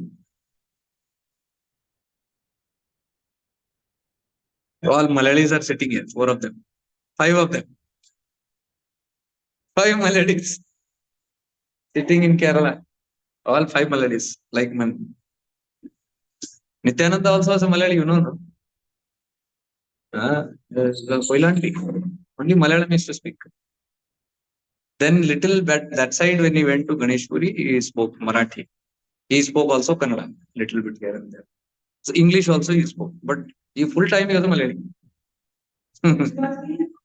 Gujarati also he spoke when he was there. Very mysterious. Universal. Okay. हाँ विजलेज का इधर भी जो if you go to Ganeshpuri you will see it is Koli Bhasha. It is not Marathi. It is the fisherman language. Nityananda used to speak that language. The fishermen, all the people around it was all Adivasis and fishermen only. Simple people. See where his work is in the jungles and villages and the downtrodden, untouchables and all that. वहां किसको सोने का लोकट में नहीं.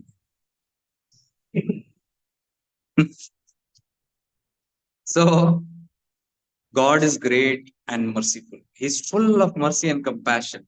Means he is not partial with anybody. He is not impartial with anybody. Now he is telling this tendency that you have towards godliness is all the result of your past karmas. It is because of the past karmas that one has hankering for hearing the teachings of a sadhu. Why out of all these millions or out of so many people, here 55, 60 people and plus the Western, let's say 80 people and plus here few are sitting. Why are there is a hankering for to hear the words of a sadhu? He's telling it is because of your past karmas that one has the hankering for hearing the teachings of a sadhu. The tendency towards godliness is the result of past karmas. Now you agree? You are here because of your past karmas, not because somebody has approved or disapproved from coming. So it is because of them that one feels no pleasure in worldly pleasure. So if you find yourself losing worldly pleasures, what was first so interesting, so many people, friends, social circus, and circus, I said, circus here, slowly losing it, interest losing, worldliness. Why? Because of your sadhvasanas, of your past karmas. It's getting activated. And he says, Vairagya is the result of past karma. So if you find detachment happening, Vairagya happening, naturally getting not interested in worldly activities little by little, this is Vairagya coming from your own past karmas.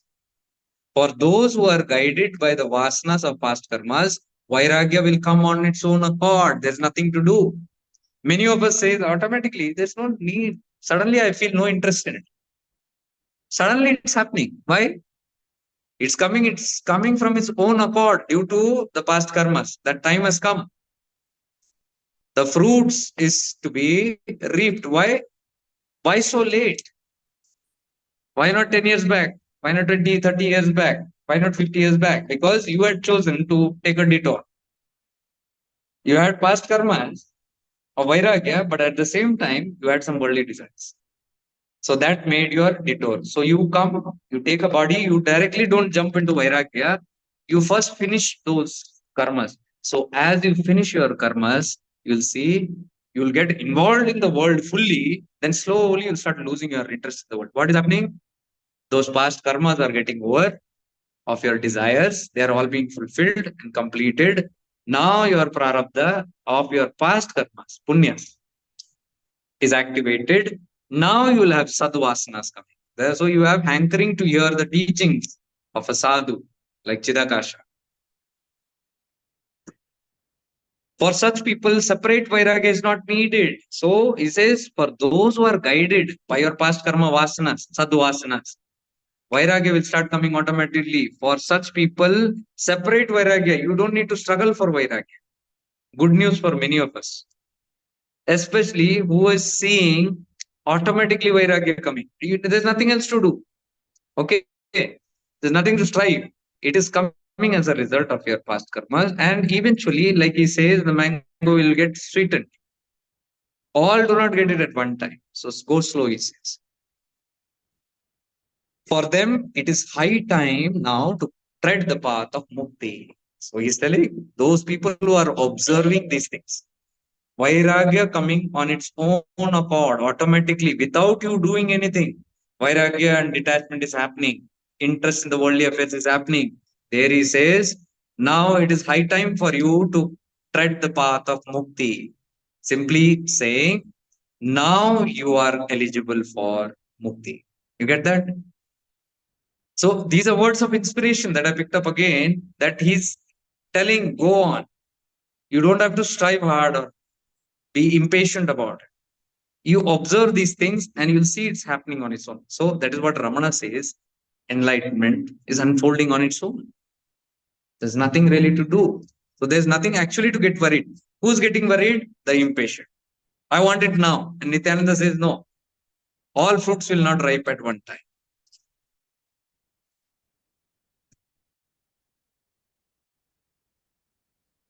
To 76.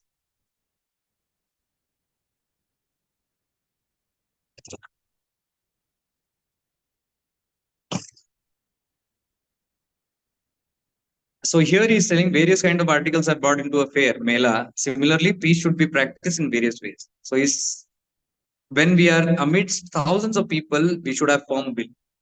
So now he's telling about how to get through this. You'll be challenged with a lot of obstacles. So when you're in the worldly, you will have a lot of worldly people, a lot of challenges there. So lot of amidst all the thousands of people, you should have firm will. This will, what is this will translated? The first, what we took, goal. You should know your goal. If you don't know, you're a beast, he says. So if I am aware of my goal, that is my strength. That is my shield. That I'll not get lost in Maya or samsara. Always remembering that. So that is what he calls as firm will. When you think wrongly that you are in midst of thousands, the idea of duality arises in you. So he says it's very easy to get this feeling of duality. How much ever you practice non-duality, what happens? Now we are sitting here. Non-duality, okay, feeling good. The moment you go home, your son will come running, suddenly duality will come. You go into the world, suddenly duality will come. So that is natural, those things to happen. What he's telling is the remedy is keep that firm will, that intention, your goal of life, keep it in the back. Always know. So if that is hankering against you, you might first 2-3 times slip and have duality. but slowly you'll start gaining momentum. That is what I said. When you are hugging your child also, don't leave the divine presence. I am the presence, I'm not the body. That if you lose, you'll have duality. But if you stay in your presence, you can still hug your loved ones, but you'll not be lost in that duality. So let's say we are practicing divine presence. Then we see the divine presence in my child. First I see, oh, that was his soul. Now, first I am seeing, I am a soul. I am not this body. I am not what I am imagining. And I am getting an experience. And now I am saying, if I am having this experience, everybody is having this experience. Everybody is Atma. Everybody is Shiva. How will it be for them? Now you start imagining their divine presence. Oh, that is the body. That is a carcass. In that there is divinity. In that there is a divine presence. Look at it. That divine presence is acting, but the ego doesn't know about it. Now you started investigating. That is how you see this. You transcend duality. Otherwise, there is no thing. Huh? Some one day a Guru Kripa will come and one light will come. Something one day whoosh will take me. Or what is that? The Garuda Vahan will come from top. Something will happen. Many people are in that. Something. एक दिन हो जाएगा, something हो जाएगा. Good to have that optimistic view, but still we got to work. This is my own decision, my own free will. Nobody will intervene in that. So he says, just like an aeroplane moves without the help of earth, so also one must learn to act without the help of the body. So same divine presence. Aeroplane is moving without earth, right? It's moving on the air. So same way, I, the Atman, am moving without this attachment to this body. Grossness is not needed. See, simple, you understand divine presence. If we talk about living in divine presence, that's what it is. Those who have not done it will do it, because I thought of releasing that course. There's a course, but then I thought, no, we have upgraded a lot of things. So next month probably we'll have that living in divine presence, so we can practice that. First we practice and master on ourselves, then we practice the divine presence in everybody, including your families. Two advantages. One is I start living in detachment. I am seeing the God in them. Secondly, I am manifesting God in them. We are bringing that focus all the time. So you are actually manifesting godliness.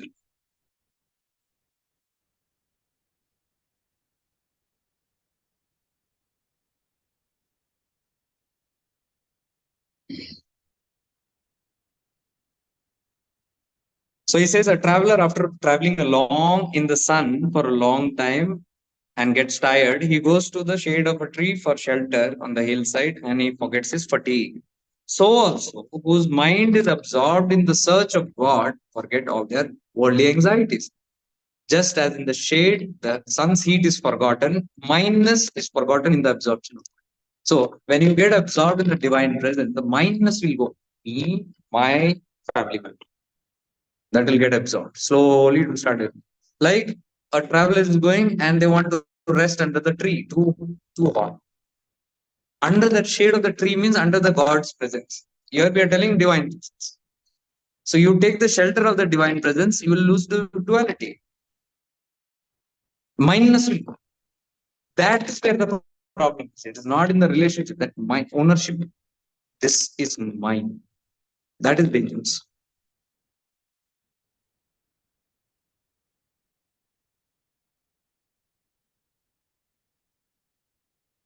Like a horse being controlled with the reins, with the help of reins, you must control your senses with the help of discrimination. Through the awareness, you can keep your senses in control.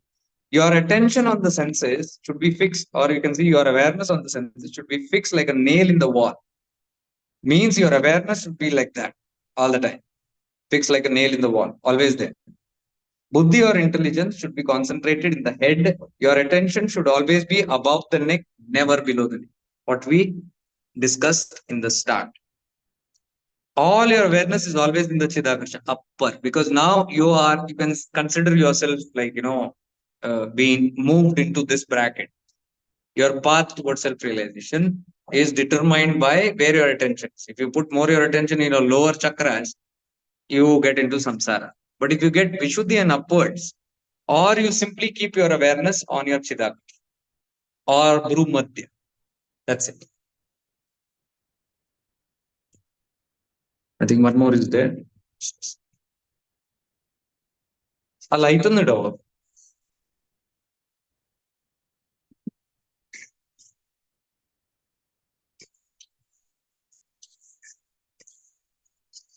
One 93, the highest of all powers. They say all the powers that we're talking. He says the highest of all powers is the power of Maya. Now he says to get through this Maya, it requires sustained efforts to transcend Maya. So now practical spirituality, we are talking, all these things are there. It will take efforts, but sustained effort. ऐसा नहीं कि 4 दिन किया, then I forgot about it, then next month I remember about it. Sustained effort. Okay.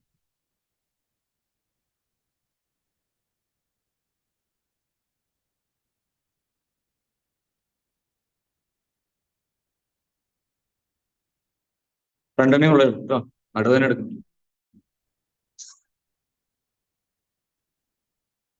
When a man has learned to write on paper, he need not practice writing on sand. 255. When milk has been changed to buttermilk, it cannot be transformed again. So once you start writing on paper, you need not write on sand. In those days, in schools, kids were not taught on paper. Sand, write on the mud. So that was a temporary thing. But once they mastered it, then they were given books. They're saying once you learn the books, you don't need to scribble on sand. Same what I'm telling. Once you have moved to a higher zone, don't sit scribbling your hand in your old. You have transcended that. Move into the next zone. When milk has been changed into buttermilk, it cannot be transformed back again. So this what he's telling is, as you evolve in spirituality, it is an irreversible process. Don't simply try to reverse it. You have transcended, you have transcended. Milk has become buttermilk. दूध का छाछ बन गया. अब छाछ को दूध बनाने का प्रयास मत करो. Don't try to change the buttermilk to milk. Similarly, when man has attained Brahman, which is oneness with God, he does not descend to Brahman with duality.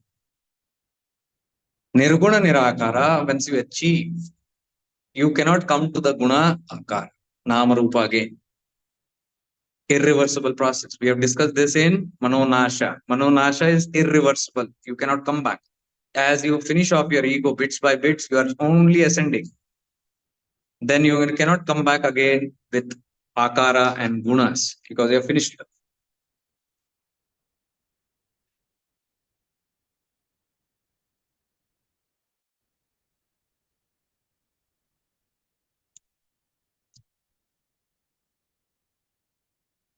233.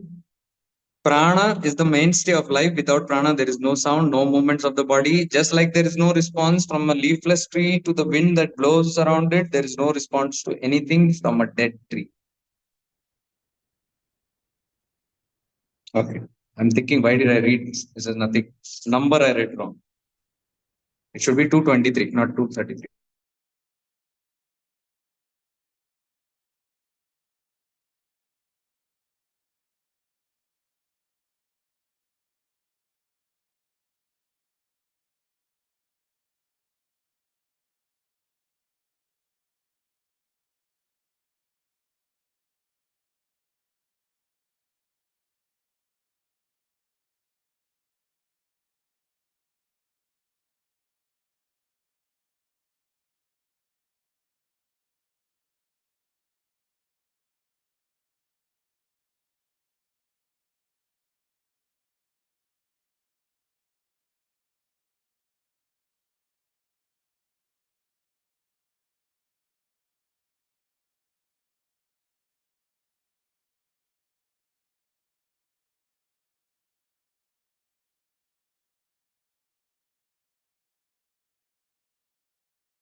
Okay, I had got disconnected for a while. That's okay, fine.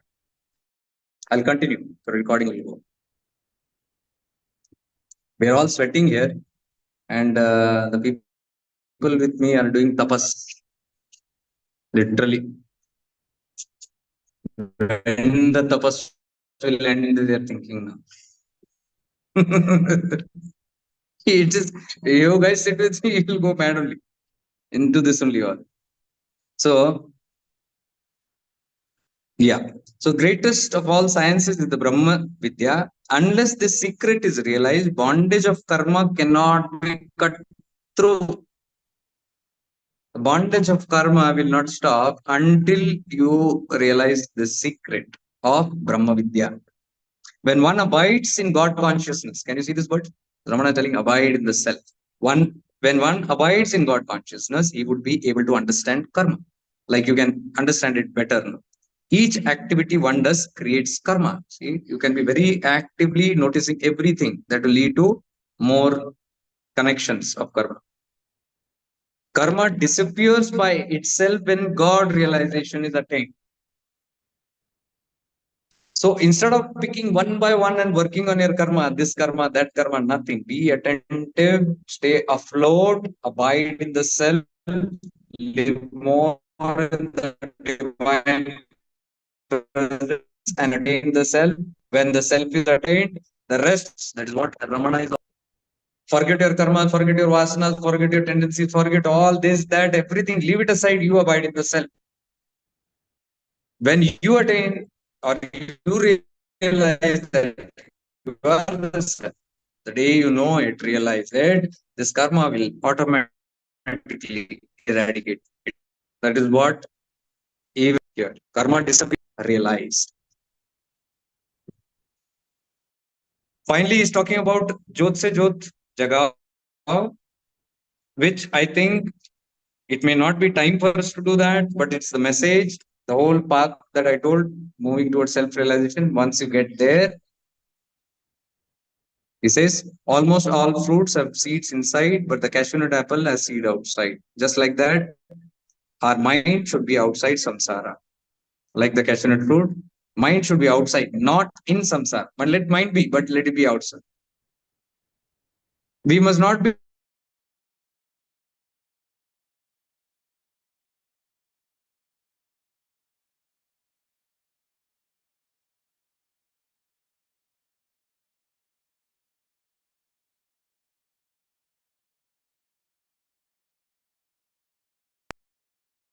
what is that? Swartha Bhakti means for myself. Here he says, don't keep it for yourself. Whatever you experience, distribute it to others. We must not reserve sugar for ourselves and distribute sand to others. Don't keep the best of things for yourself and give the worst of things to others. We must not lead men to the path covered with forest, though we are following the royal road. Now we are following the royal road. This is the royal road. We must not let Allah, you don't have to jump in there. Wherever you get an opportunity. People come sometimes asking questions, guidance and all that. Guide with them. What you have experienced, distribute to them. You don't walk on the royal road and then allow them to walk more on the forest road. What you have tasted, what you have experienced, we must distribute it to others. That's exactly, I'm following that funda. Okay, what I have tasted, what I have experienced, I must distribute it to others. That's my Jot se Jot Jagao motto. That's there. We must not be selfish when we impart spiritual knowledge to others. Do not become selfish when you are imparting spiritual knowledge to others. It is our bounden duty to see that others also are led up the same path which we have traversed. It is our bounden duty to see that others also enjoy the same supreme bliss which we enjoy.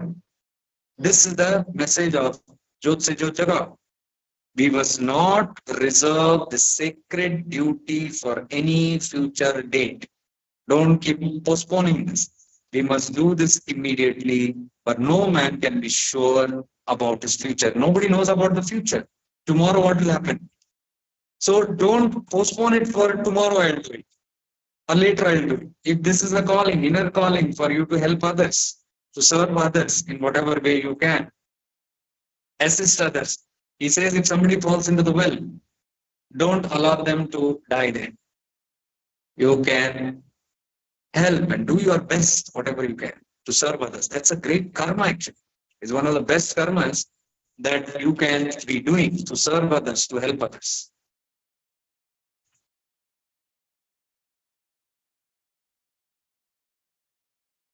Okay, finally, the last line that he says here in 282, let the feeling of mine and yours disappear.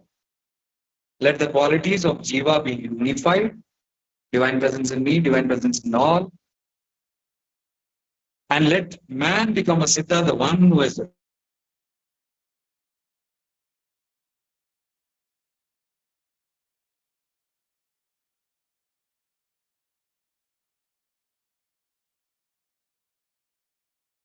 path of Atman, O mind, conquer both birth and death. O mind, be free from birth and death. O mind, be free. So that's for today's session that we took into. In case you want to go through this whole thing, I'll put it up in this also there in YouTube, because this is for everybody. Let them understand the theme and Sara of Chidakasha Gita, and it will clear many of their misconceptions that they have on the spiritual path. And you can share these videos to the people whom you feel like they can help them understand the path, spiritual path better. Okay. So with this, I take your leave. Thank you all for being here, for all your presence, with which the satsang happened. Thank you all here also who came all the way to sit here and be together. With this, we take your leave. May we all be blessed. May we all be free. May we all evolve. Avadhuta Chintana Shri Gurudev Datta Nityanandam. Om Purnamada Purnamidam Purnat Purnamudechyate Purnasya Purnamadaya Purnamevavashishyate. Om Shanti Shanti Shanti.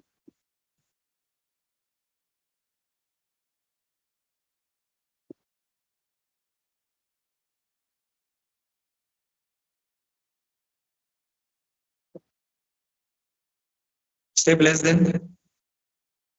Catch you some other time. Bye. Tomorrow or day after, I'll announce all the inner child who are doing the third follow-up session we will have. Okay. But I just need your interest, only those who are interested. All those who have attended the inner child, just send me a message. Some of you have said